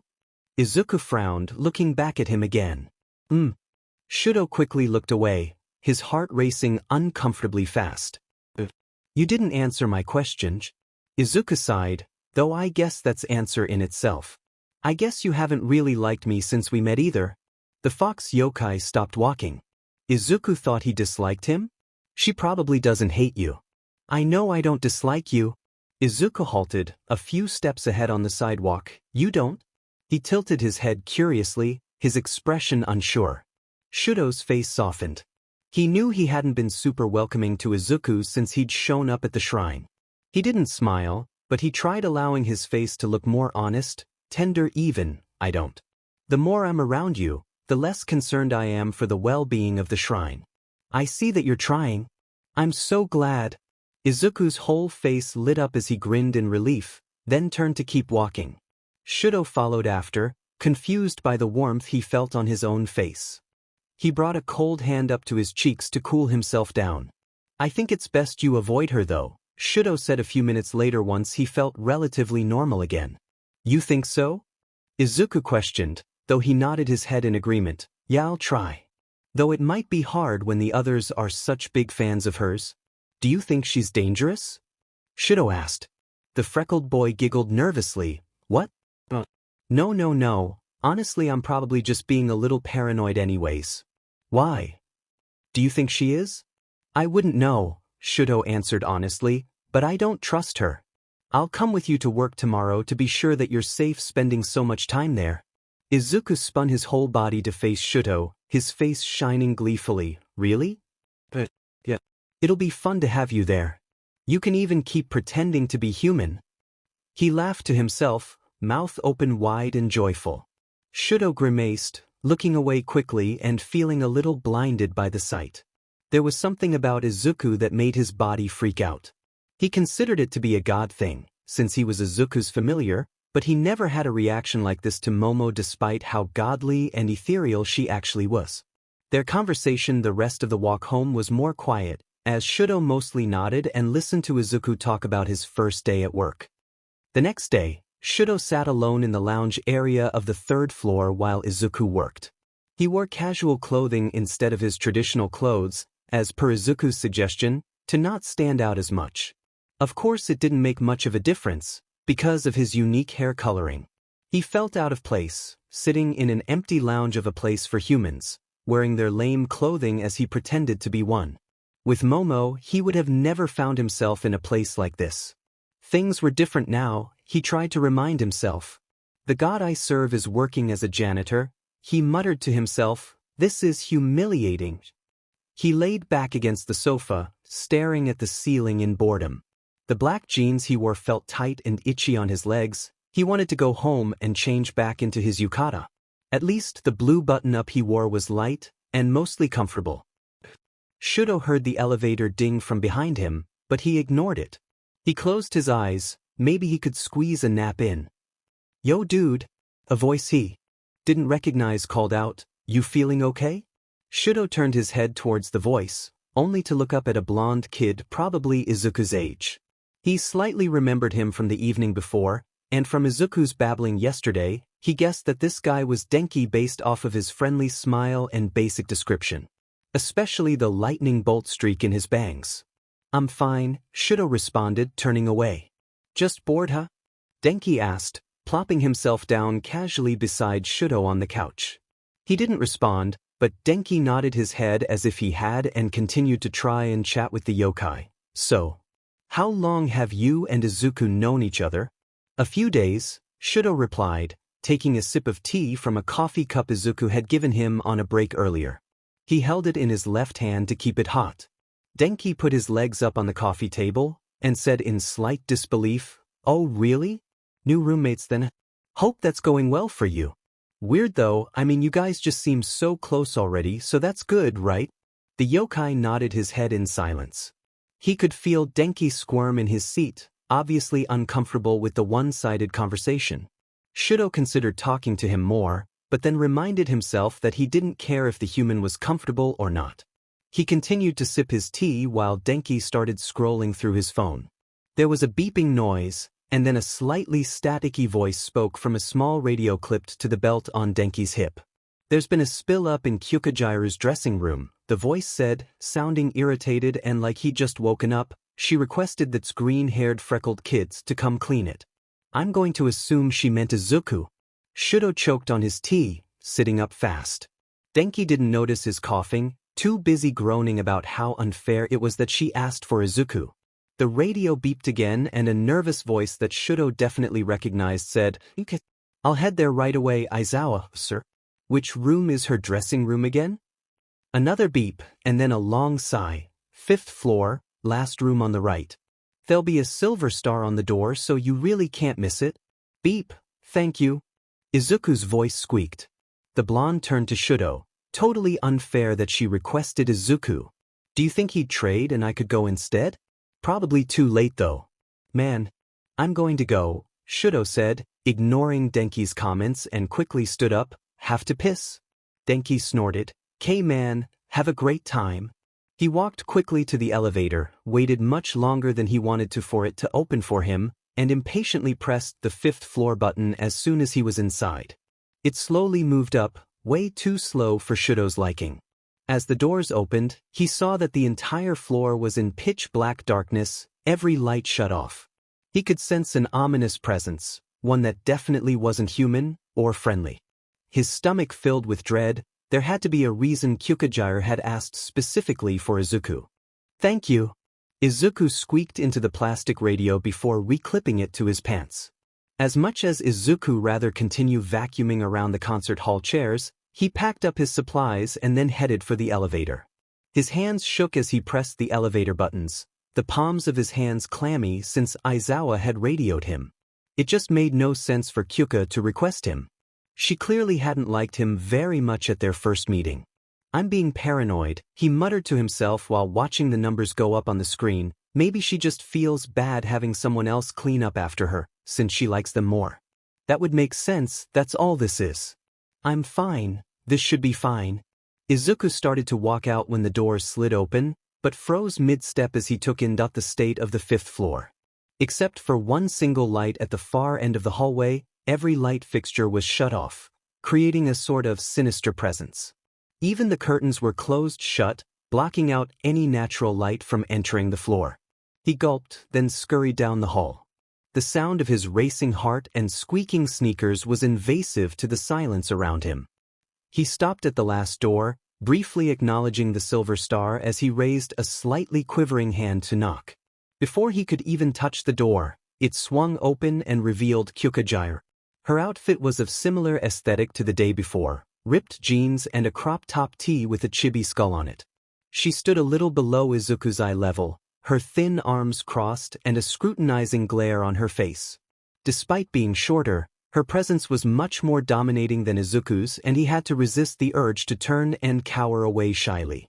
"Thanks for coming," she said, voice insincere. "The spill's in the back corner." She moved to the side so Izuku could come in, then closed the door behind her. He glanced over to ask her how her day was, but found her steadily watching him with her back against the door. Izuku stiffened and looked away. Why was she watching him like that? Even as he walked more into the small room, he could still feel her eyes on him, and he had to suppress a shiver. Her dressing room was small, a little messy. There were opened boxes and used notebooks scattered around, and a comfy, worn-out bean-bag chair in a corner. Across the room was a tall mirror, and beside it a large vanity with bright fairy lights draped over the top. Beside it, laying over a dark puddle, was an empty soda can left laying on its side. Assuming that was the mess he was specifically requested for, he made way for the puddle and got to work cleaning it up. His brow furrowed as he tried to focus on his task, pressing the rag into the wet floor while he desperately tried to ignore the uncomfortable feeling of Kyuko watching him so closely. Her wince was so soft, Izuku wasn't even sure he'd heard correctly. His hand paused on the floor. Part of him wanted to turn around and ask if she was all right, but he hesitated. If he was wrong, if she was fine and he was just hearing things, it would be even more awkward. The last thing he wanted to do was give her another reason to dislike him. So he kept his gaze down and applied carpet cleaner to the dark stain. She stepped closer, her movements careful, quiet, but not unnoticed in Izuku's hyper-aware state. The hair on the back of his neck began to rise as she took another step, his body growing cold, stiff. As he went to reach for a clean rag from his bucket, nothing happened. Literally nothing, because Izuku couldn't move. He was stuck, sitting on his knees with one hand around the bottle of cleaner and the other on his knee. It was like he was petrified. No matter how much he wanted to move, nothing was happening. Kyuko was directly behind him now. He could feel her presence and he wanted to gulp, scream, do something, but he couldn't move a muscle. His breaths were coming out slow and even, but out of his control. Izuku knew if he could move, his breathing would match the fear he felt and the pace of his racing heart. Suddenly there was a knock at the door. He thought he heard Kyuko swear under her breath, definitely from right behind him. The warmth returned to his body, his joints moving again albeit a little stiffly, and he glanced behind to see her walking to the door. She cracked it open, just enough for her to talk to the person but not enough for Izuku to see or hear them. He watched her nod her head, and then she turned to look at Izuku. It was impossible not to notice the paleness of her face, like she was going to be sick. She glared at Izuku, her voice cracking despite her stern tone. "Don't leave. I'll be right back." As soon as the door shut behind her, Izuku let out a breath he hadn't even realized he'd been holding. He went back to cleaning the spilled soda, his movements faster because he knew there was no way he was waiting for the singer to return. She'd definitely done something to him, or tried to, before she was interrupted. And he wasn't going to give her the opportunity to try again. Despite her steady gaze and upright posture, Shudo could tell that Kyuko was scared. Her already pale face had whitened at the sight of him, and as she stood with her arms crossed across her chest, she failed to hide from him her shaking hands. They stood out in the dark hall in silence, staring each other down, Shudo refusing to speak first. She was up to something, and though he wasn't sure what yet, he refused to look even slightly unsure. Her glare deepened at his stillness, before her eyes flickered to the top of Shudo's head and down to his feet. "Idiot," she smirked, although it looked forced. "Your fox is showing." Shudo didn't look away from her, but he felt his fox ears twitch on his head and he nodded. "Should we speak somewhere else then, yokai?" She frowned at the nickname, but didn't correct him. "There's a private area on the roof, I guess." With one last glance at her dressing room, she walked past Shudo and headed for another door down the hall. He silently followed, tempted to stop and double-check that Izuku was safe. But Kyuko looked clearly irritated that Shudo had ruined her plan, and he didn't sense anything wrong with Izuku, so together they went through a door that led to a set of stairs, which went up to the roof. It was slightly chilly that day, a breeze blowing through the air and the sky gray and cloudy. Shudo's hair tickled his face as it fluttered in the wind. Kyuko stood defensive, arms crossed in front of her again and her scowl even more intense. "I'm impressed that you noticed Izuku so quickly," Shudo said calmly. "How could I not?" She snorted. "His presence is incredibly bright. Don't tell me you don't find his smile a little blinding?" He ignored the question and instead asked her, "What do you want with him?" "Honestly?"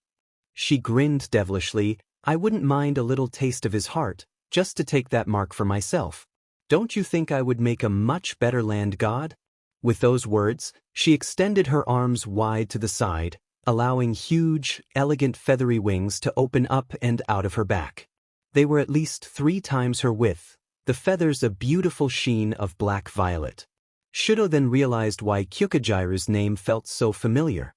"You're a tangu," he stated in mild awe, "a crow yokai from Imijiru?" She gave Shudo a sad smile, her wings lowered slightly as well as her gaze. "Formerly from Shudo. It's been 16 years, I'm just a banished tengu now.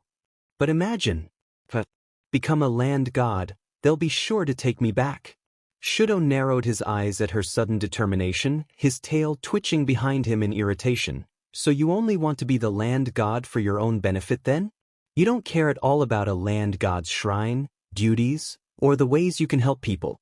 "Of course not," Kyuka laughed bitterly. "A god is meant to be served. It's the job of familiars like you to do all the work.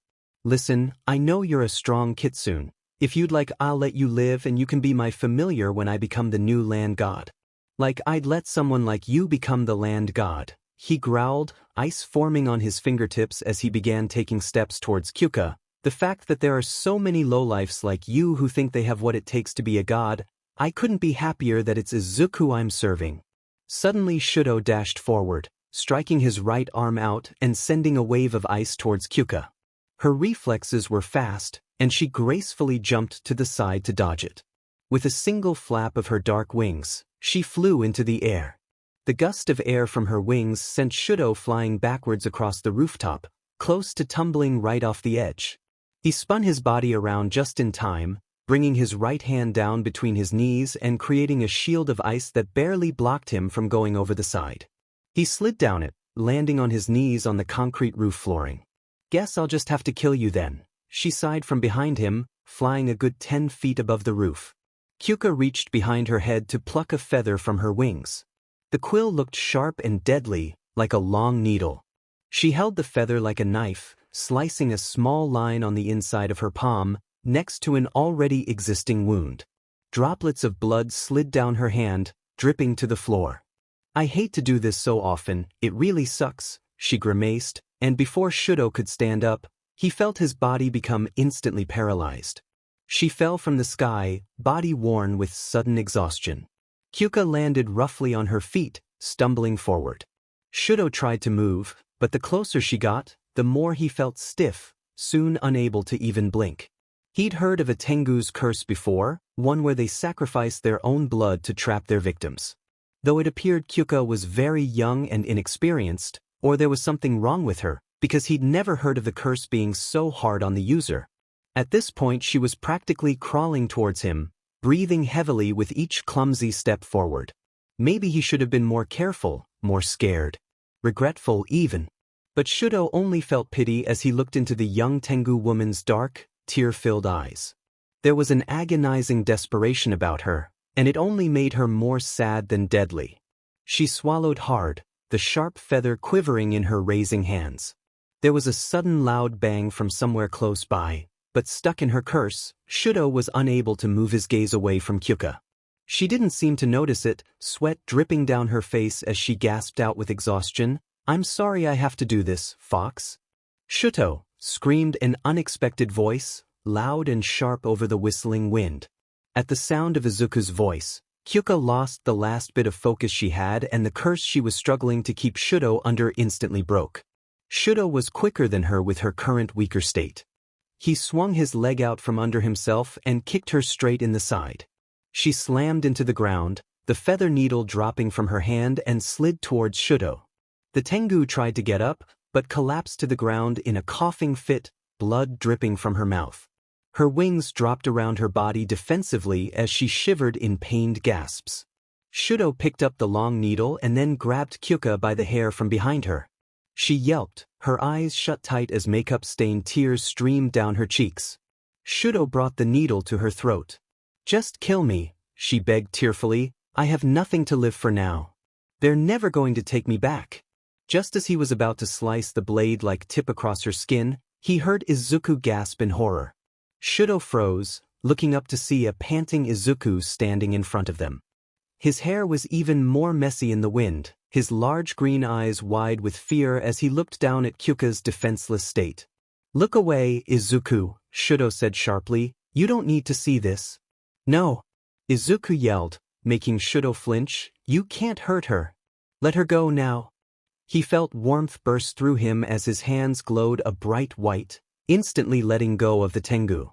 They came up to his ears, raised in a surrendering position as he took a step back. When she fell over, her body collapsing on itself, Izuku rushed forward to support her. The glowing stopped, the strong sensation seeping away as Shudo's hands lowered back down. He bit his lip, frustrated at his loss of control and slightly ashamed by how upset Izuku appeared. "What was that?" Izuku asked Shudo in bewilderment, nodding towards his hands. Shudo looked to the floor and admitted something he hadn't wanted Izuku to know about yet. "I must obey you, as your familiar. You gave a firm command and I simply obeyed. It's a part of the contract between a god and familiar." "Okay," he sighed, dragging out the "oh, that's weird." "Okay." He turned back to Kyuka and helped her sit up. "Are you all right?" He asked her gently, rubbing her back comfortingly underneath the wings as she coughed into her elbow. She looked up at him, a guilty and sorrowful frown on her face. "Why did you save me?" She whispered. "I'm a tangu, a crow yokai. I was going to kill you and your familiar." Izuku laughed nervously. "Look, as long as you don't plan on it anymore, then it's okay." "No, it's not." Shudo rolled his eyes, not even surprised by Izuku's naive nature. "If I hadn't come by, she would have killed you, Izuku." He sent Shudo an angry glare, making him shut his mouth. "I get that, okay? But she didn't. And I don't think she's really evil. Not like that monster before." He gave Kyuka a warm smile, putting a hand on her small shoulder. "I heard what you said earlier. Trust me, you have a lot to live for. I know some people who really admire you and care about you, and if you died they'd be really heartbroken." "Why?" she questioned, looking away from Izuku with a pout. "They don't even really know me. They still care. They're good like that, I can tell. Give them a chance, and I bet they'll help you understand that you have so much to live for. Plus you're really talented." He winked at her. "You're an awesome pop star." "I'm punk." Kyuka laughed lightly, a blush on her face as she pushed Izuku away. "Whatever, fine, I get it. You don't need to be so cheesy, okay, land god?" He helped her stand, his bright, sweet smile still on his face. His teeth were nice and straight, his freckled cheeks rosy and warm compared to the cold gray sky around him. With the sun in his eyes, he was squinting so much his eyes were practically closed, making his lashes look even longer as they lay over his cheeks. "Just call me Izuku." Kyuka looked up to Shudo, her face much less hostile than it had been earlier. She gave him a small, apologetic smile. He didn't trust her, not yet, but they came to a silent truce. Izuku wouldn't be harmed. They would both protect him. They both wondered what was brighter, the sun peeking through the clouds or the smile on the young god's face. He should have known they'd come for him. And yet, when two strong hands slammed themselves hard on his shoulders, he still screamed out in fear, his arms flying up and frantically trying to land a punch on his attacker.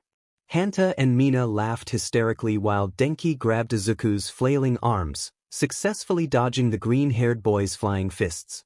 "Whoa dude, chill out. It's just us." Denki laughed, steadying Izuku who looked like he was going to fall over. Mina wrapped an arm casually around Izuku's shoulder, her face close enough for her bubblegum pink hair to tickle his cheeks. "You're adorable, you know. But still, a guy your age should not be able to scream like that. I'm a man of many talents." He laughed, glancing at the clock on the wall. "So what's up? You guys need something before Shudo and I get going?" Denki put his hands on his hips and raised an eyebrow at Izuku. "I think you know what we want." Mina clapped her hands together. "We need the deets, Izuku. Tell us what happened with Kyukaju." Izuku gave them a small smile. "Really not much." He lied. "I just cleaned up some soda she spilt and that was pretty much it. She wasn't even there for most of it." The four of them got onto the elevator together, and Izuku pressed the third-floor button to go and pick up Shudo. Instead of going down a floor, the elevator moved up to the 5th floor. Mina and Denki's eyes widened, and Hanta grinned excitedly. "You don't think she started to say, when the doors opened and Kyuka herself walked into the elevator with them. At this point the elevator was feeling rather cramped.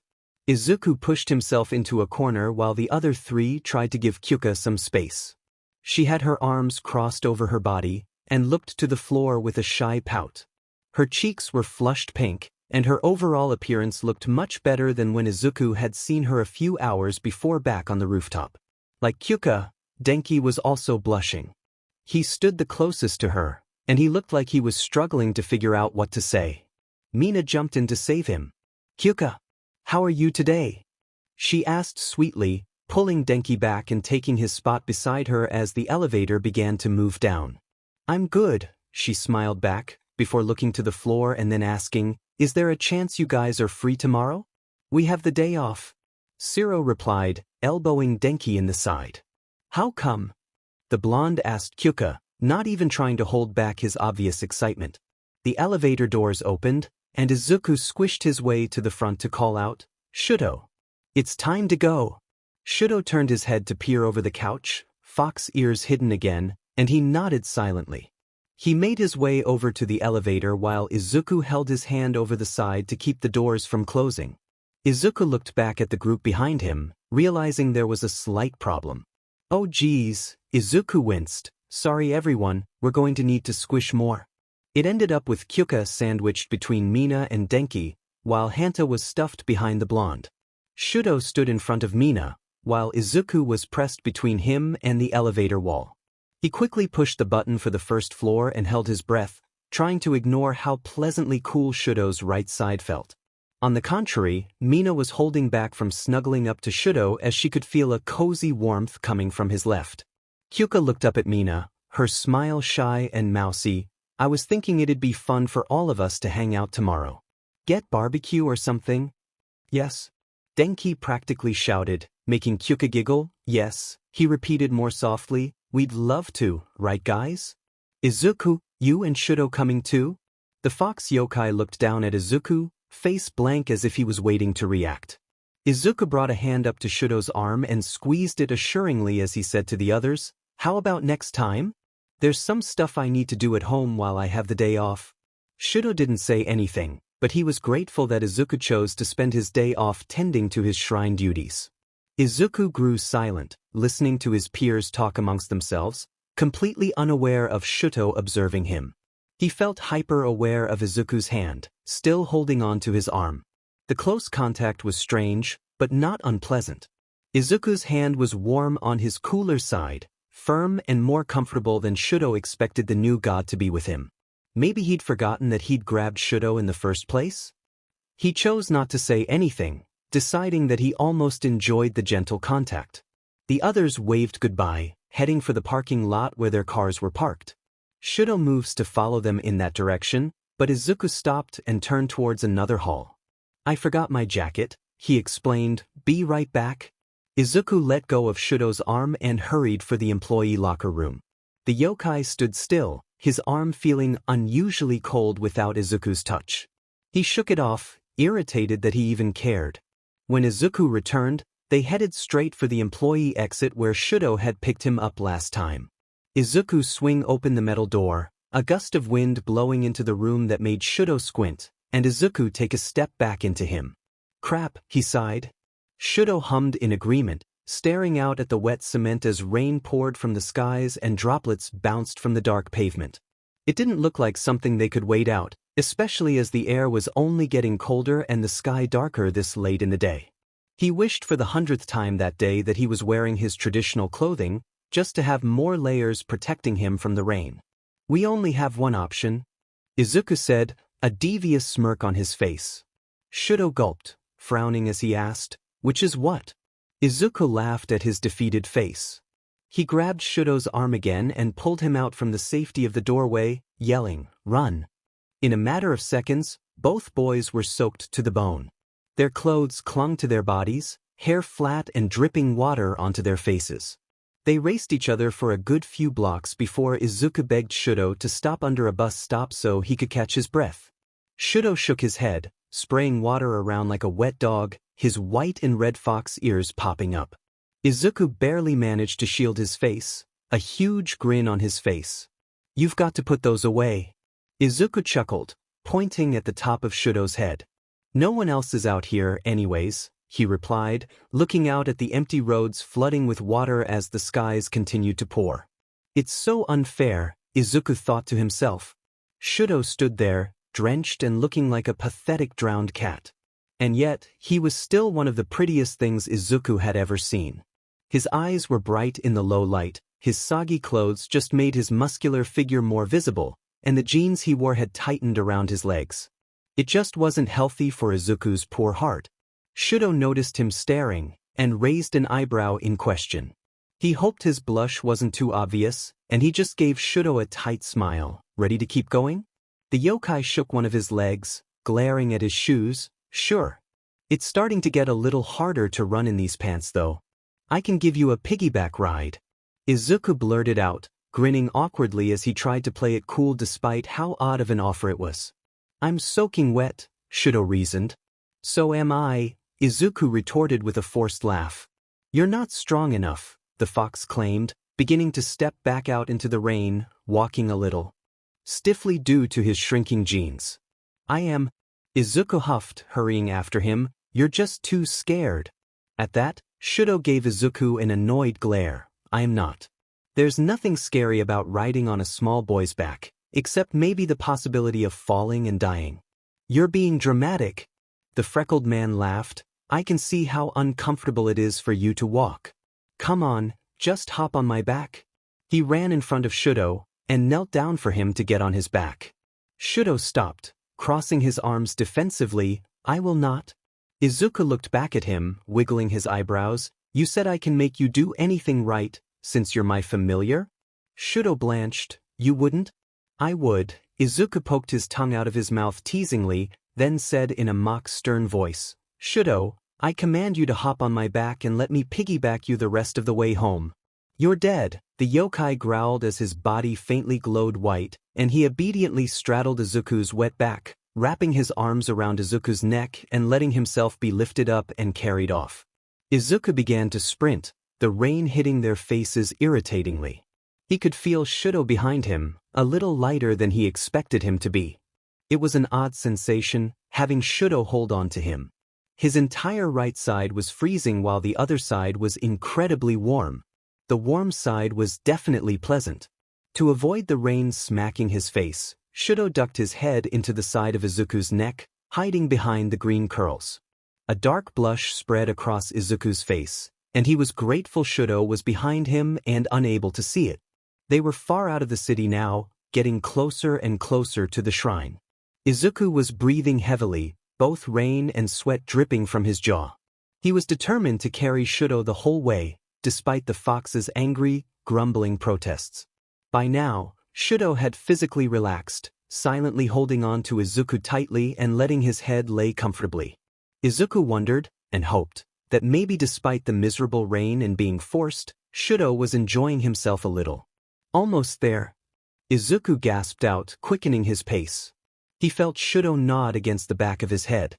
Just as he dashed up the stairs at the shrine gate, his foot hooked on to the last step and he flew forward, unable to catch himself since his arms were too busy carrying Shudo. Izuku landed face first into a puddle, Shudo falling over him and also face planting into the rain puddle. They scrambled about, spitting water out of their mouths and rubbing their sore faces. Shudo managed to get up first, the left side of his face pink and worn from the fall. "Your nose is bleeding, Izuku," he pointed out, a concerned frown on his face as he reached out a hand to help Izuku up. Izuku grabbed Shudo's cold hand with both of his, but instead of getting up, he yanked down hard and pulled the yokai back into the puddle with him. Shudo's eyes widened in alarm, barely catching himself as he splashed in the puddle and landed roughly into Izuku's lap. He narrowed his heterochromatic eyes at Izuku, who sat laughing hysterically with blood dripping down from his red nose. With a playful snarl, he pushed Izuku down back into the puddle, vowing to drown him.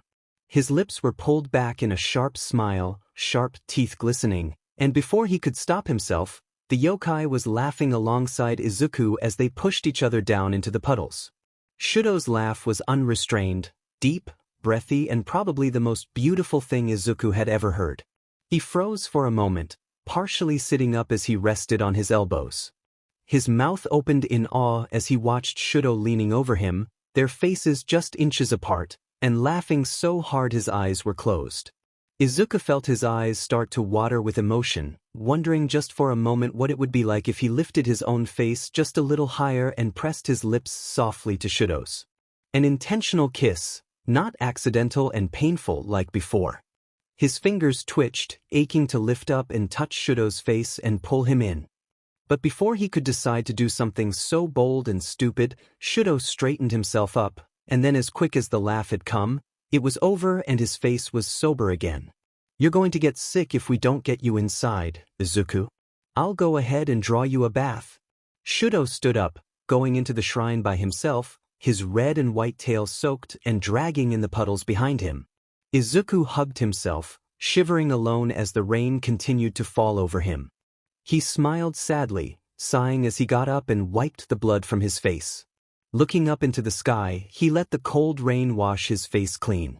His body felt heavy, weighed down with his wet clothes and heavy heart. With one last deep breath, he got up and jogged his way into the cozy warmth of the shrine. Over the next 3 weeks, things had calmed down significantly.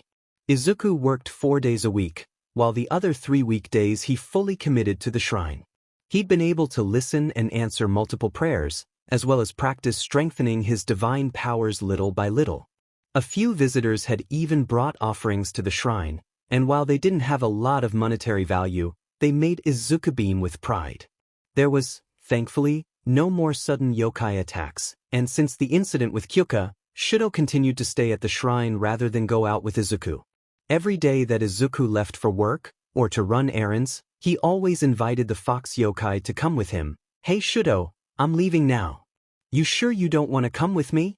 And every day, Shudo responded the same, his tone inscrutable. "Unless you need my help for something, no thank you." Izuku felt a little dejected. He couldn't claim that Shudo was avoiding him, because they did spend a lot of time together. Every other day, Shudo brought Izuku back to the spirit world and to the dojo, where he taught Izuku how to spar. Regularly, they worked in the gardens and ate meals together, usually with Ochako and Tsuyu joining them as well. But ever since the rain incident, the yokai seemed impersonal with him. What Izuku wanted was to feel like him and Shudo were friends, but instead he felt like their relationship was strictly professional. Finally, one evening after he'd gotten back from working at the stadium, Izuku blurted out, "Why aren't we friends?" The table grew silent, Ochako and Tsuyu halting their conversation while Shudo froze. His cheeks were full, noodles poking out from his mouth, chopsticks to his lips, and a bowl cupped in his other hand underneath to catch them as he ate the cold soba he'd made for dinner that night. It was something Shudo had made several times, and Izuku wondered if it was a favorite recipe of his. He blinked at Izuku, and then furrowed his brows as he quickly chewed and swallowed his bite. Izuku waited patiently, his hands clenched in nervous fists in his lap as he waited for the yokai's response. Tsuyu pulled Ochako away to the other room. The brown-haired spirit pouted, but followed, bringing a stick of dango away with her. Shudo set his bowl and chopsticks down on the wooden table. "I'm your familiar," he said like it was obvious. "So?"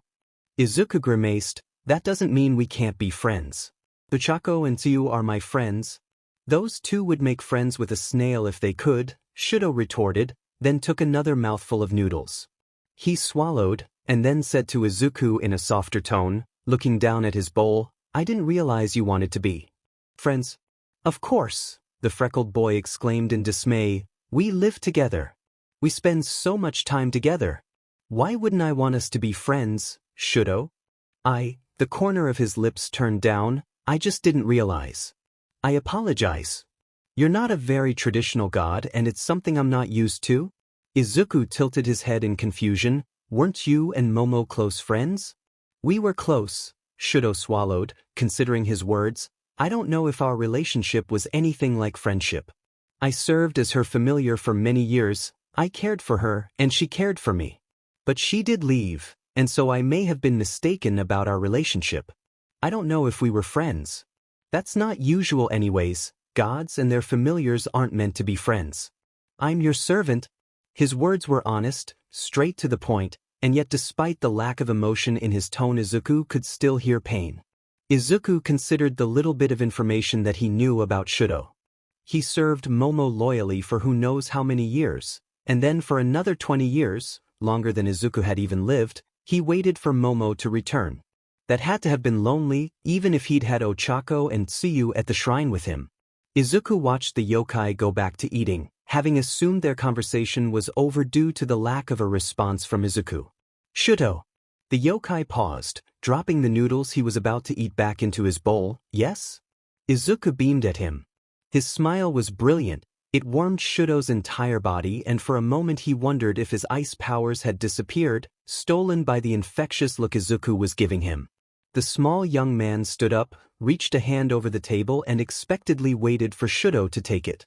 He was too engrossed to even consider not taking it, so Shudo lifted his right hand up and took Izuku's. He couldn't help but notice that his own hand was slightly smaller, his skin pale in comparison to the light tan of Izuku's freckled, soft skin. Izuku's large green eyes shined as they stared back at him. His expression was kind, almost pure in its softness. Shudo felt so strange, new even. He wasn't sure if anyone had ever looked at him like that before. Shudo, Izuku repeated, squeezing Shudo's hand in his. Let's be friends. All Shudo could do was nod, feeling dumbfounded and uncharacteristically wishful. Izuku, on the other hand, was thrilled. He saw that spark of hope in the yokai's considerably wide, brown and blue eyes. He wanted nothing more than to see Shudo again, the Shudo that he saw 3 weeks before, the one that laughed, sopping wet in a rainstorm as if there was not a care in the world. Have either of you seen where Shudo went? Izuku asked the shrine spirits the next morning as they ate breakfast together. Ochako munched on strawberries happily, her cheeks puffed out and full like a chipmunk's. She turned to Tsuyu, and with a mouthful of food she asked her froggy friend, I hink he wao you in he bog, Ryu-chan?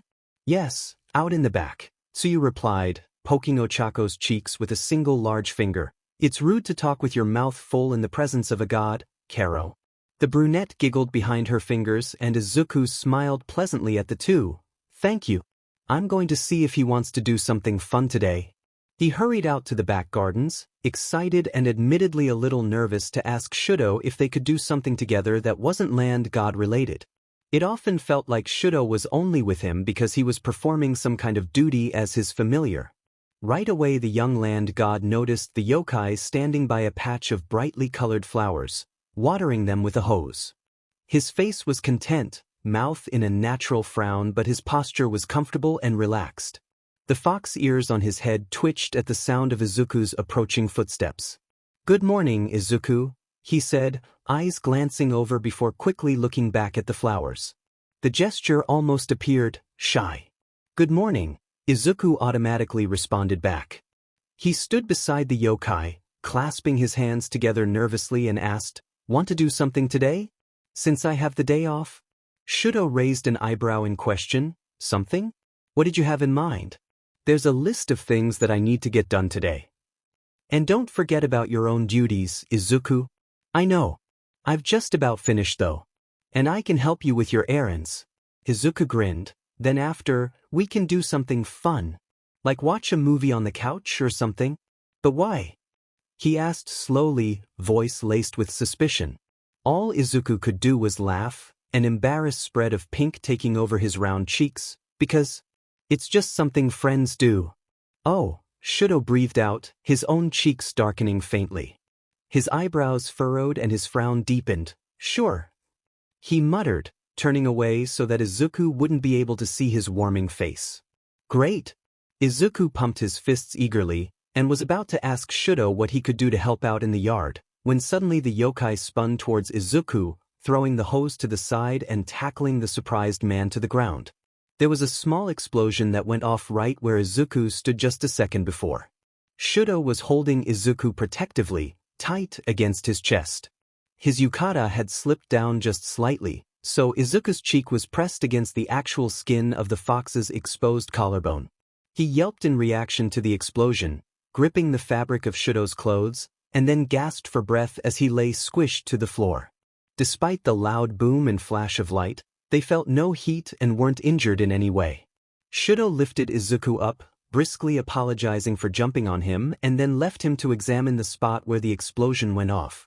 Izuku took a deep breath, tried to ignore his racing heart and the way Shudo's body had felt on top of him, and then quickly joined the fox who had bent down to pick up a piece of paper. The edges of it were charred, the paper rough and slightly crinkled. Shudo let out an annoyed sigh. The explosion was just an illusion. It appears there's a message for you, Izuku. He handed the crisp paper over to Izuku. It read in small red ink. The Dragon Prince would low-key like to meet the new land god. Like, tomorrow? So it'd be tight if you prepared and maybe had some food/drinks prepped too. We like spicy. Tell fam. Izuku turned to Shudo, eyes wide in bewilderment. Wait, what?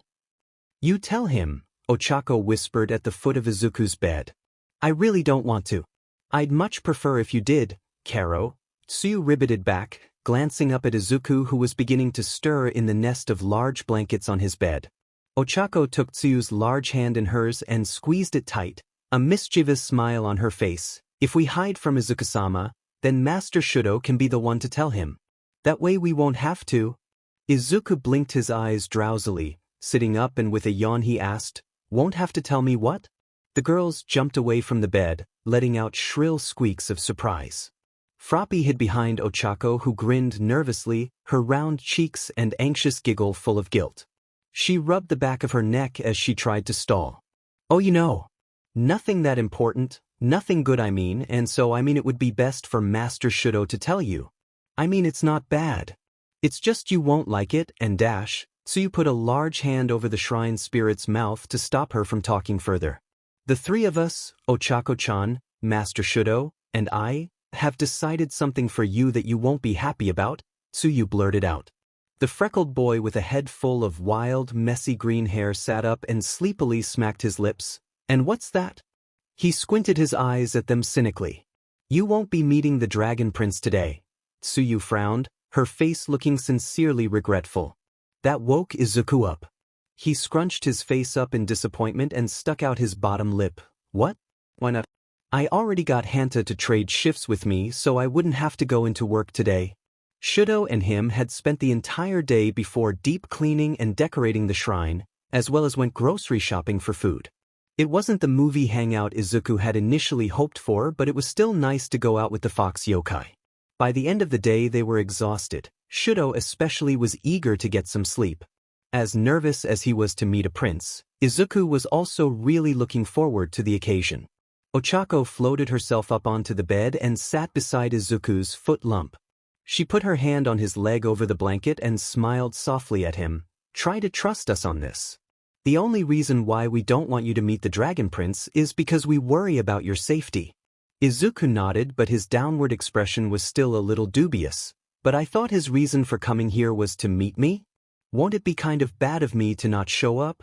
Tsuyu hopped up on the bed too, crawling over to curl up beside Izuku. She fit beside him like a small child, looking up at him with her huge eyes unblinking. He will most likely be angry, but Master Shudo can handle that. The prince is known for being a little hot-headed, Karo. We don't want you to be in any kind of a dangerous situation. You've been through enough already. I guess that makes sense, he sighed, suddenly gripping the blankets in tight fists. I'll get stronger. That way you guys won't have to worry about me so much. The girls grinned at him, clapping their hands encouragingly. You can do it, Izuku. Izuku's stomach grumbled loudly. He sat in his bedroom alone, sitting cross-legged in his bed with prayer notebooks around him, one open and resting on his knee.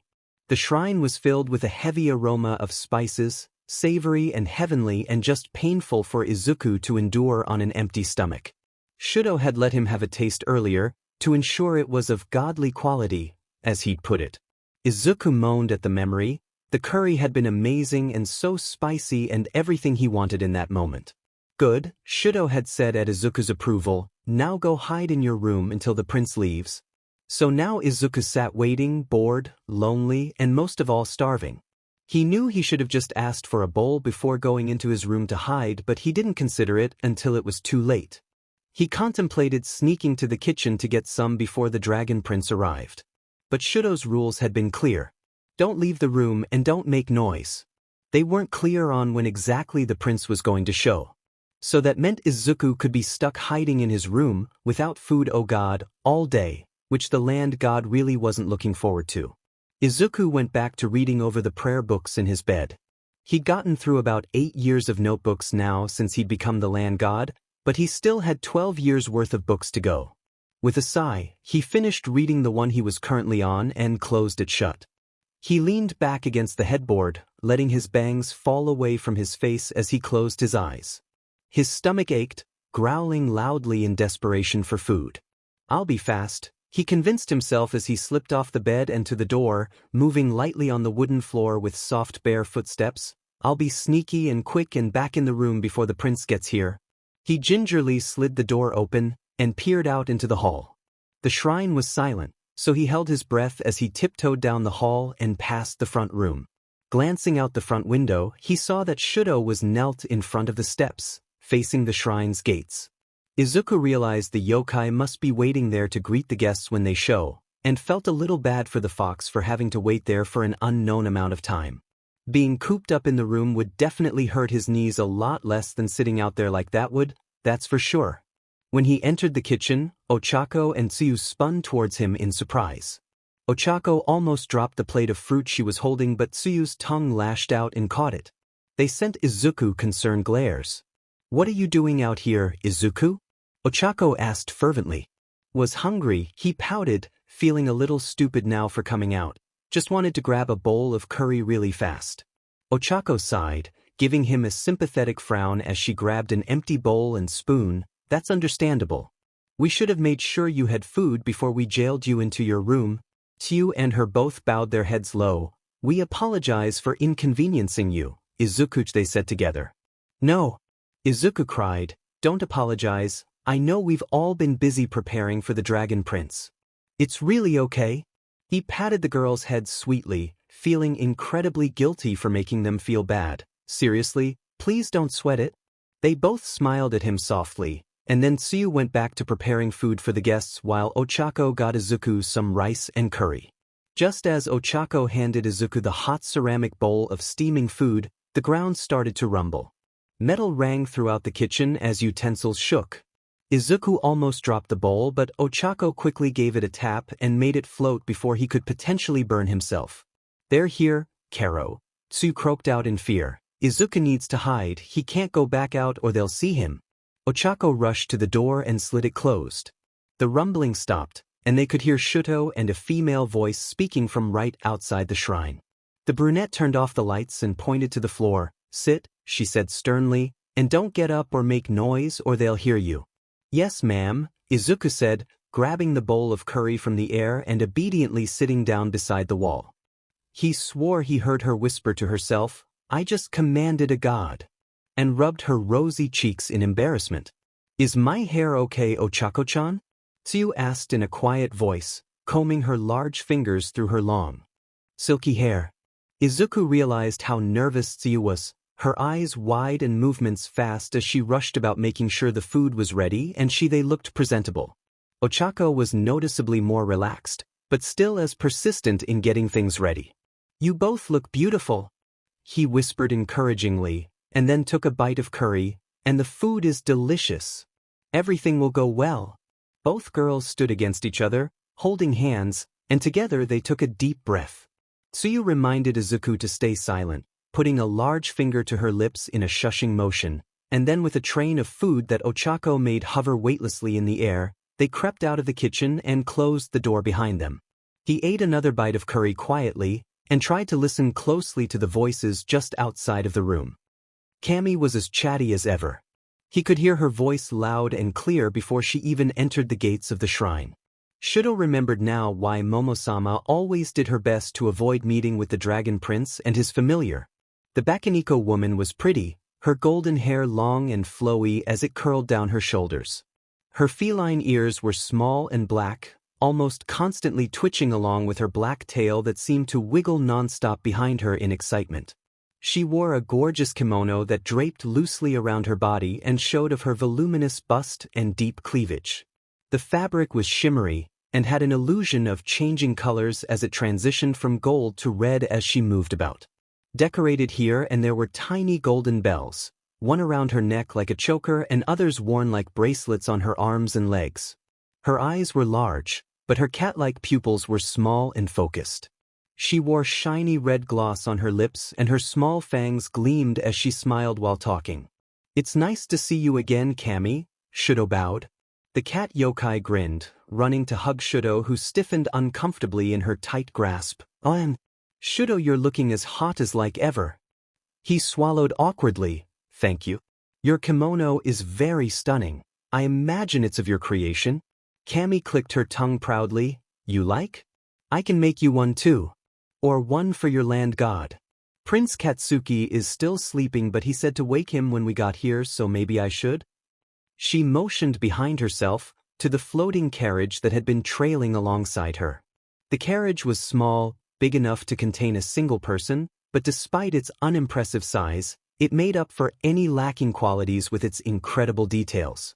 The entire carriage seemed to be made of gold as it sparkled in the sunlight. At the top lay the statue of a magnificent dragon, its face brave and intimidating. It had large ferocious claws that seemed to cling to the carriage protectively. Draped around the walls were beautiful curtains with the same transitioning effect of Cammy's kimono.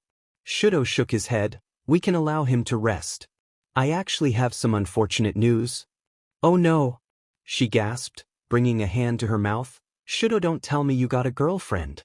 Don't you know I swipe left on everyone because I'm waiting for you, foxy boy?" He blinked at her in confusion, having no idea what she was talking about. "That's not it. Unfortunately, the land god isn't feeling well. With working hard here at the shrine as well as working at his human job, he's fallen ill and won't be able to join us today. He sends his regards." "Fuck that." A loud voice snarled from inside of the carriage. There was a blinding flash of yellow and orange, and then with a loud popping sound sparks went off from inside the carriage. A figure jumped out, slamming their hands onto the ground and sending out huge blasts of explosions, causing the earth to tremble. Shudo stuck ice to his feet to prevent himself from toppling over. Cammy let herself fall, letting out a shriek, and then went into a fit of giggles. The ground crackled, rocks and dirt flying as the Dragon Prince stood in a crater he'd created from the blasts. His sharp red eyes glared menacingly at Shudo, and with a snarl he said in a somewhat quieter tone, "I think you and your fucking land god are full of shit." Prince Katsuki looked the same as Shudo remembered. He stood a little shorter than Shudo, but with his puffy blonde hair and black, antler-like horns he appeared about the same height. Behind him was a set of strong scarlet dragon wings. His face and arms were adorned with red markings of various stripes and dots. The prince wore a tight, muscle-showing, turtleneck sleeveless top. His hands were wrapped in black and orange fabric, and his pants were baggy and made of Cammy's shimmery fabric, the colors orange and blood red, creating a fire-like effect. On his hip rested a long silver sword, the handle made of gold with a sculpted dragon wrapped around it. As the prince stood up, Shudo got onto one knee and bowed low and respectfully. Prince Katsuki scoffed, kicking lightly at Shudo's head with his sandaled foot. "Get up, you bastard." Shudo stood and said calmly, "We sincerely apologize for Izuku-sama. He sends you his blessings. I don't give a damn about your god's blessings. I didn't come all this way to not fucking speak to him myself." Prince Katsuki growled as he helped Cammy get back on her feet. "He's just hungry," Cammy insisted happily, a stark contrast to the prince's aura. "You have food, right? I know I mentioned it in my note and I'm pretty sure I smell something super fire." Shudo nodded. "Come this way, your highness. The shrine spirits and I have prepared a humble feast in your honor." "Yes." Cammy clapped her hands, and then pushed the prince along after Shudo, who tried not to cringe at the cat yokai's loud yelling. As they entered the front room, Ochako and Tsu set down the last plates on the table. They'd removed most of the furniture from the room earlier that day, and so all the room had was the table, chairs, and some simple plants as decorations. The table was set with silverware, plates, and bowls, and amongst the table sat plates of fresh cut fruits, vegetables, various side dishes, and the rice and curry already dished out. Ochako also made sure to include some sweets, so there was a tray of multicolored wagashi alongside some tea. Thanks for the food. Kami bowed, and then her and the prince sat down to eat. Shudo sat across from them and picked at the food himself while Ochako and Tsuyu filled teacups for the guests and offered different foods. How was your journey here? Tsuyu asked politely as she offered Kami tempura shrimp. The Bakaniko woman took some eagerly, smiling sweetly to the frog girl. It was I. Prince Katsuki slept pretty much the whole way, which is such a shame 'cause it's beautiful out today. Oh well, his loss. Prince Katsuki gave her an irritated look, and then went back to eating, glaring silently at the food. Kami took a bite of curry and purred loudly, "Guys, this is delicious." You can tell he's enjoying it too, just look at that smile. She pointed her spoon at Prince Katsuki, who was most definitely not smiling. Despite his glowering face, he quickly finished his bowl of curry and started to scrape it clean before Ochako offered him a second helping, which he eagerly accepted. The god and two familiars continued to eat in mostly silence until after his third bowl, the dragon prince announced he was full. Tsuyu and Ochako immediately began to clear off the table, Ochako tapping each plate to make it light so Tsuyu could efficiently take them to the kitchen quickly. When Tsuyu stepped into the kitchen, she reminded Izuku to stay quiet with another finger to her lips. He nodded his head at her, and gave her a thumbs up and tilted his head in question. So far so good, Karo, she whispered softly as she put food on the countertops. Ochako and Tsuyu quickly finished cleaning everything up, and then the girls closed the sliding door again, leaving Izuku alone in the dark kitchen to eavesdrop. Back at the table, Prince Katsuki was scowling ferociously at Shudo with his arms crossed over his chest.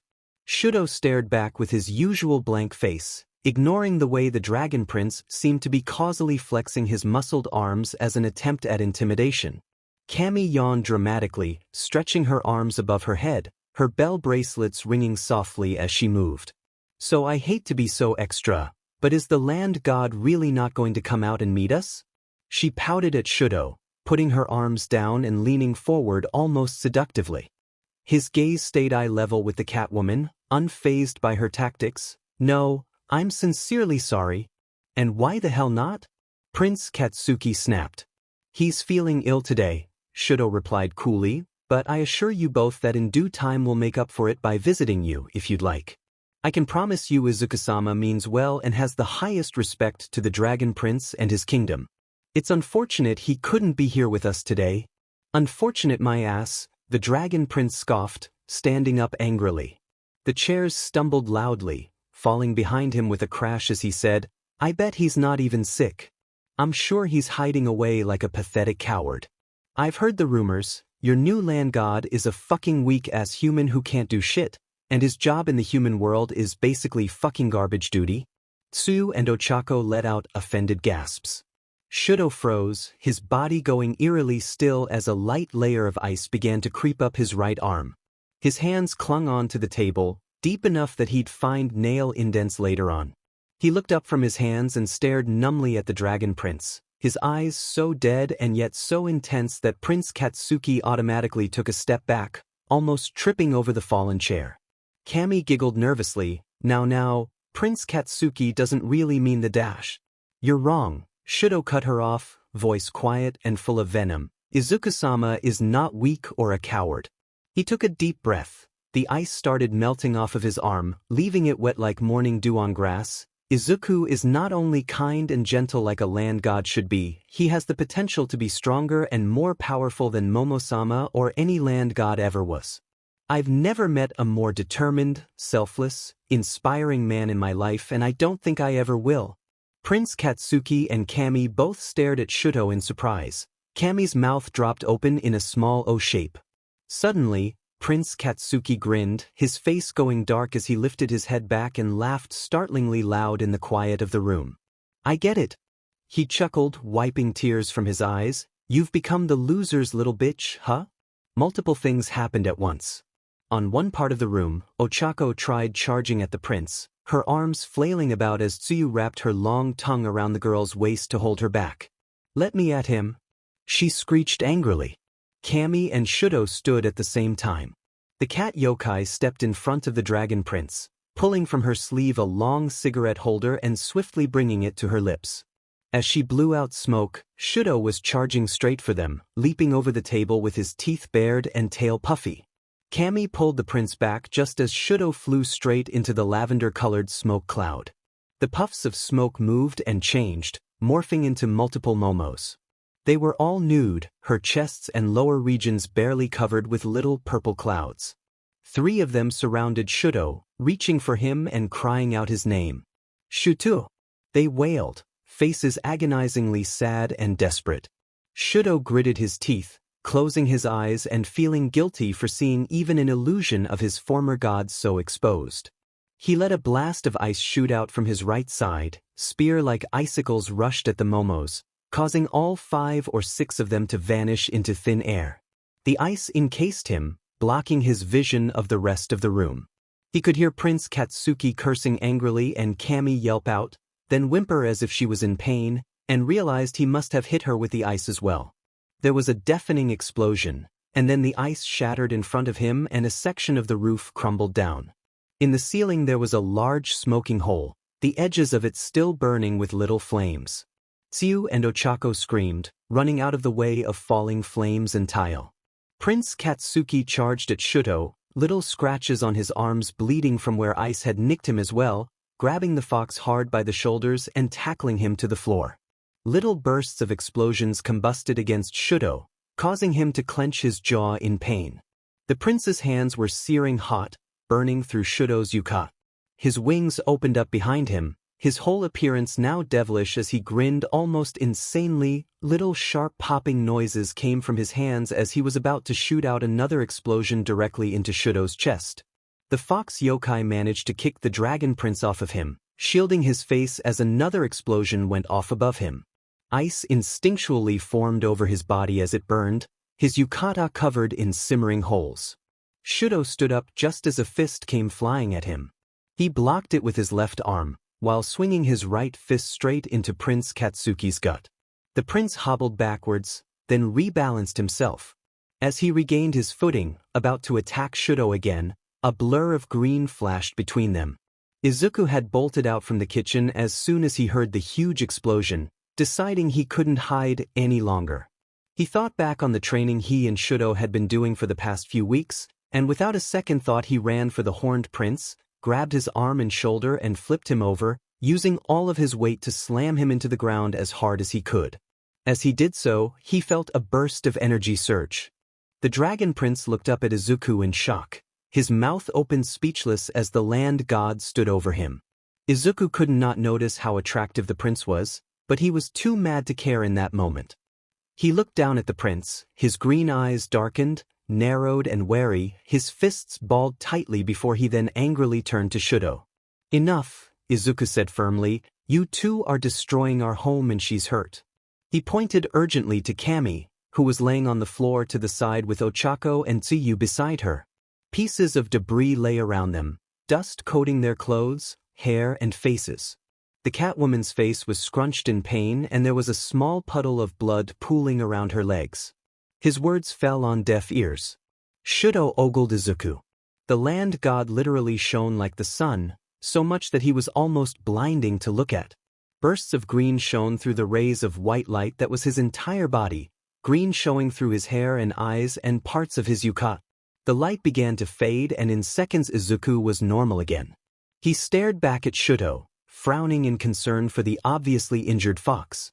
He hurried over to him, while the prince got up with one last scoff and then rushed over to check on his cat familiar. "You're covered in burns and cuts?" Izuku trembled, hands awkwardly hovering over Shudo as he wanted to touch him but feared hurting him more. "It doesn't hurt that bad," Shudo said softly, his chest aching with shame over the destruction he helped cause. The living room was destroyed. Above them, what remained of the roof was still burning slightly, smoke throughout the room making the air stuffy. 2 of the chairs as well as the table were broken into pieces, with splinters scattered across the floor. One of the plant pots was smashed, and the front window was completely shattered. Shudo eyed the chaos warily, then looked back down to Izuku when he heard him sigh. Honestly, what the hell? Izuku muttered, lifting a hand up to gently touch Shudo's cheek. Shudo couldn't help leaning into the touch, closing his eyes and enjoying the warm, comforting contact. There was a light cough beside Izuku. He looked down to see Tsuyu blinking up at him, her face incredulous and knowing. Izuku let go of Shudo's face and took a step back, his cheeks turning pink. The prince and Catwoman, as well as Ochako, were gone from the room. Ochako-chan is bandaging up Miss Cammy outside. She got a pretty bad cut on her leg from Master Shudo's ice, but she's going to be alright. Cats tend to heal quickly, Karo. She then looked up to the ceiling. I think we should get started on the repairs as soon as possible, in case it rains tonight. Did you need me to do anything else before I get started on that? Izuku shook his head. No, you're good. Thank you so much, Tsuyu. I'll come help you soon, alright? She nodded, alright. He watched her squat down low and then leap high towards the ceiling, catching an edge of the hole with her large hands and pulling herself up. She tied her hair up into a bow bun on her head to keep it from getting in the way, and then she immediately got to work. Izuku and Shudo walked together outside to where Ochako had moved Cammy. The cat yokai was resting on her side on a blanket in the grass, her left leg raised slightly with pillows. There was a long cut from her ankle to her knee that Ochako had stitched up cleanly. Izuku kneeled down in front of her, blushing slightly and consciously avoiding his gaze from looking down to her revealed cleavage. She looked up at him, smiling sadly. It's an honor to finally meet you, land god. Sucks that it's like this though. I'm not feeling so Gucci anymore, you feel me? She winked, tilting her head slightly so the bell around her neck rang endearingly. It's nice to meet you too, Izuku replied with a frown. I'm so sorry you've been hurt. She grinned. Don't worry about it. Being Prince Katsuki's familiar means I get hurt more often than I probably should. He's a salty guy, so it means I'm swooping in to save the day sometimes, so he doesn't get his pretty face ruined. But us kitties have got 9 lives, so don't sweat it, land god. Izuku looked around the yard, not seeing the dragon prince. Where is he? He asked both Shudo and Cammy. I believe Ochako-chan may be tending to his wounds back inside, Shudo said. The green-haired boy kicked at a stone reluctantly. I think I should probably speak with him. This whole situation sort of turned into a mess. Literally, Cammy purred out. She looked over to Shudo. I'm sorry about using Momo-sama like that. It was the first thing I could think of that would make you freak. It's fine, the fox yokai muttered. Shudo and Izuku excused themselves from Cammy and then turned to head back into the shrine. They'd only got a few feet away from her when she called out, "Wait." Izuku hurried back over to her while Shudo stalled. What is it? Prince Katsuki is much too prideful, she sighed with exaggeration, but truth is, we came here seeking your help. He probably won't admit it, he's got zero chill, but please try to listen to what he says and understand that he is asking for your help. I'll do my best to help. Izuku smiled. Thank you, land god, Cammy said, laying back down onto her back, her hair draping prettily around her. He turned away to join Shudo, who was waiting on the porch, but glanced back over his shoulder. Call me Izuku. She meowed softly, which Izuku took as acceptance, and so he waved goodbye and jogged over to the fox yokai. Shudo looked tired, his red and white ears were drooping, and if he let his eyes close it would appear as if he was sleeping while standing. His elegant yukata was ruined with burn marks and holes, some parts wet from melted ice. Despite still being so handsome, he did look awfully tired. With Izuku beside him, he turned to enter the shrine, but Izuku grabbed his arm to stop him. Shudo, Izuku said to grab the fox's attention. He looked to Izuku curiously, his face soft and sleepy. What is it? Izuku stepped closer to Shudo, and then threw his arms around the yokai's shoulders, embracing him tightly. Shudo stiffened in response, his eyes opening wide. He was unsure of what to do with his hands, so he awkwardly patted Izuku on the back. The smaller boy took a deep breath, letting himself sink more comfortably into Shudo. He let his awkward hands relax, and then wrapped his own arms tight around Izuku's waist. This closeness was unusual for the yokai, but he found the hug almost addictive and held on a little tighter. Thank you, Izuku whispered into Shudo's neck, his words tickling the yokai, so much so he had to repress a shiver. Why? Shudo asked, resting his cheek on the top of Izuku's fluffy green head. He hoped that Izuku couldn't hear his heart pounding so loudly and rapidly. Izuku could, but of course he didn't mention it since his own heart was beating fast too. I heard what you were saying, Izuku said, tilting his face down so he wasn't talking into Shudo's neck. His words came out a little choked as he felt his eyes begin to water. You defended me, when you didn't have to, because the things the prince was saying were true. They weren't, Shudo argued, bringing a hand up to comb his fingers through Izuku's soft hair. I really meant what I said. Didn't you see how powerful you were when you came out? There's a very real strength inside of you. The girls and I have faith in you, land god. A giggle broke out of Izuku. He pushed himself away from Shudo gently and wiped his eyes. Don't call me that, it's too formal. He looked up into Shudo's face to see the yokai smiling very slightly, his lips just barely turned up. His cheeks were faintly pink, his sleepy eyes stared fondly at Izuku, who had to look away quickly as his own face reddened even more. You should probably change your clothes. Maybe take a little nap, Izuku suggested cheekily. You look like you're going to pass out. Shudo hummed in agreement. I could if I let myself. What about the Dragon Prince? I'd like to speak with him alone, he replied. If what his familiar said is true, about him needing help, my guess is he'd want less faces to admit it to. All right, Shudo said as they entered the shrine together. But if anything goes wrong, call out for me and I will be there for you in a heartbeat. I know, Izuku said to his familiar, before they parted ways. He watched the yokai go down the hall and hoped Shudo would be able to get some rest. He found the prince sitting on the couch with Ochako in the living room. His arms were crossed over his body, he slouched low in the cushions and he was pointedly looking away from the brunette girl. She was standing on the couch, and from her exasperated expression and hands on her hips, Izuku realized that she was lecturing the prince. Ochako-chan? Izuku gasped with concern. Had she gone insane or was she just that fearless? Tell this round-faced bitch to shut up, Prince Katsuki spat at Izuku, or do you have no fucking control over your shrine spirits? The girl scoffed in offense, patting her cheeks angrily. I am not round-faced, you ugly jerk. Izuku was baffled by the exchange and began to fear for the shrine spirit's safety. Ochako. She turned to him and gave him a delighted smile. It's okay, Izuku-sama. Prince Katsuki and I go way back. She turned back to the angry prince, her face darkening. So he knows better than to mess with me. Izuku was still skeptical. You know each other? Ochako nodded, plopping her butt down on the couch with a bounce. Yup. She popped the pinch loudly. I used to be a servant for his kingdom up in the mountains. Until she betrayed us, Prince Katsuki grumbled. She slapped his arm, which caused Izuku to flinch as he watched them continue to bicker. I did not. She looked up at Izuku proudly. I was chosen as a gift for Momo-sama when she was the new land god. It was an honor. And then I got to meet Tsu-chan too. That was around 500 years ago. 500 years ago? Izuku repeated, absolutely appalled. How old are you? 3,121. She grinned and leaned against the prince. And Prince Katsuki is what, 630? He's still a baby. He pushed her away harshly. If anyone here is a baby, it's fucking you, fetus face.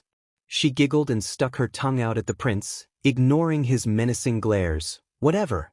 Anyways, I'm going to assist Tsuyu-chan with the roof and I'll allow you two to speak in private. Ochako hopped off the couch, giving a final bow to Izuku and the prince before hurrying out to the front room. Izuku pulled out a chair and sat across from the dragon prince. He stared at Izuku intensely, looking up and down as if he were inspecting him. His dark ruby eyes narrowed and he let out a disapproving hum. Without Ochako in the room, his presence changed to one much more empowering. You're even wimpier than I expected, he spat out, lifting his face up arrogantly. Izuku frowned but decided to ignore the insult. I'm sorry for not formally meeting you earlier. My name is Izuku. He reached a hand out to shake, but the prince swatted it away. Katsuki. Prince Katsuki. Remembering what the cat yokai had told him earlier, Izuku considered his words carefully. He knew the prince needed him for something. But he also clearly looked down on Izuku, and so he needed to be clever about offering himself to the handsome but intimidating prince. Pretty fucking cowardly of you to hide instead of just meeting with me, Prince Katsuki sneered. You think you're better than me? No. Opposite in fact, Izuku sighed. I worry that I'm not good enough to be in your presence, your highness. This seemed to please the prince, as he sat up straighter and looked down at Izuku. Bow down to me.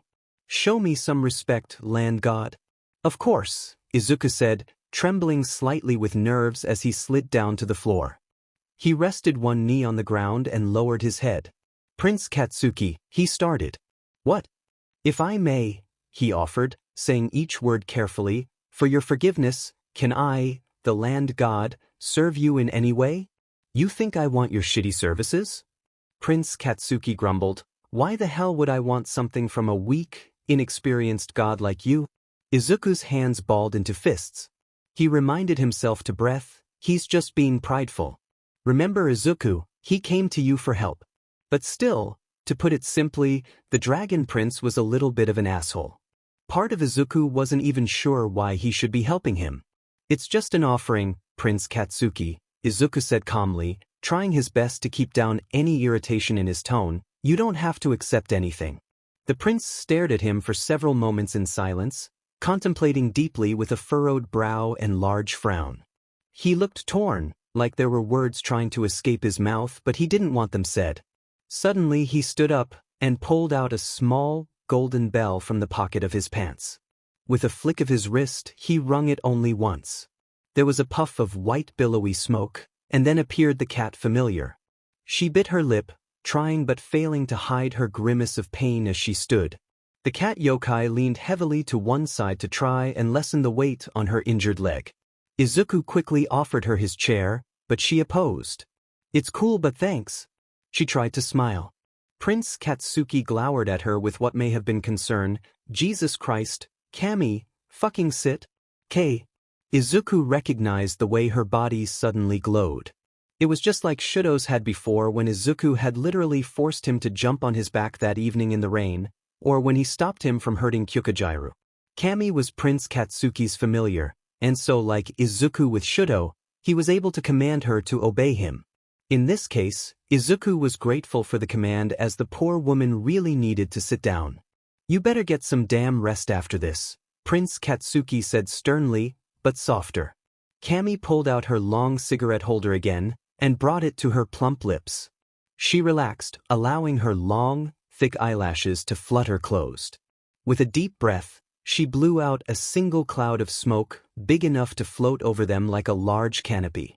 It was like watching a movie, the way images moved on the cloud like a screen.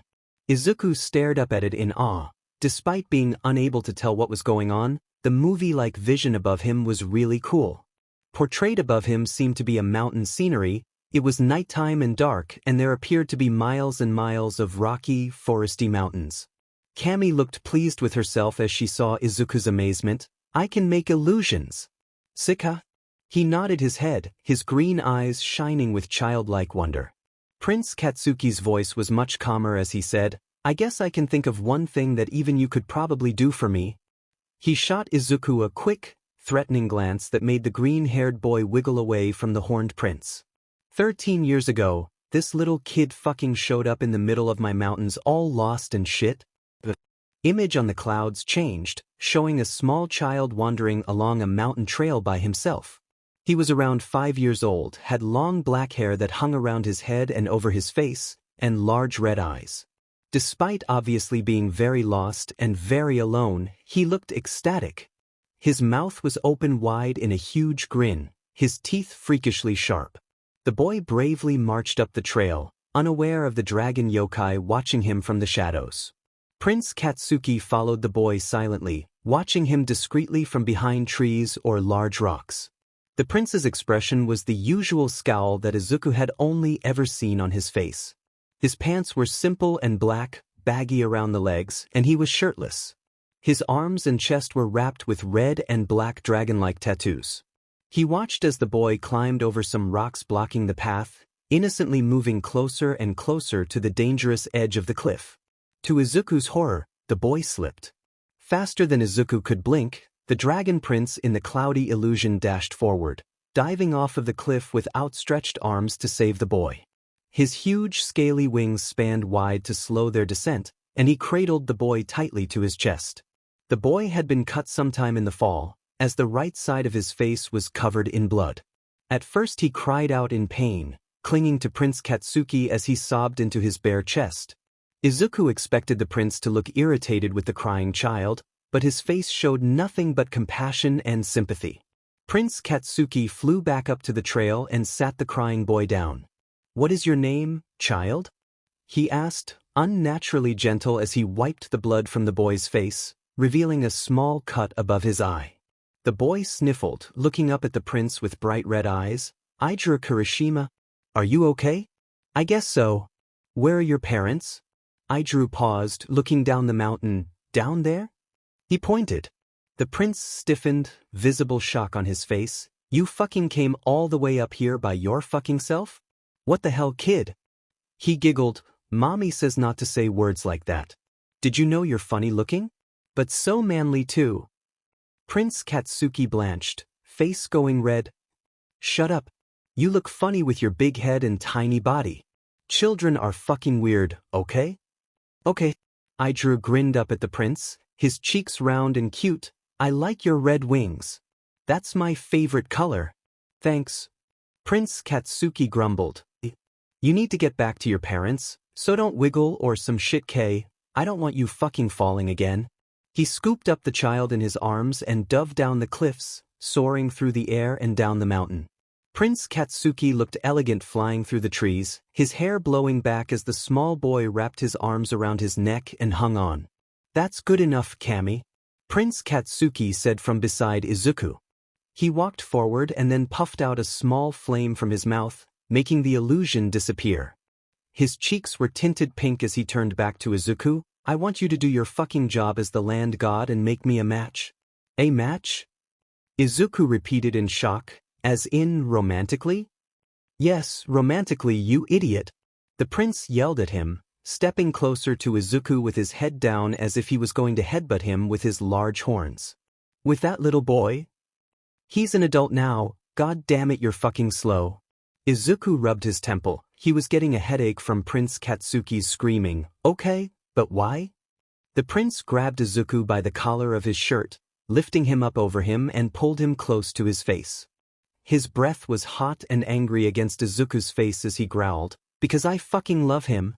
"You love him?" Izuku squeaked in surprise as the prince dropped him back down, his face red with embarrassment from being so close to the prince.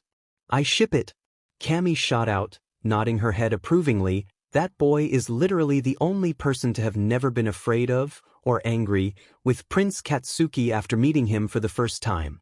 Even his own mother was pissed to meet him." She cackled loudly with laughter as the prince shot her a deathly glare.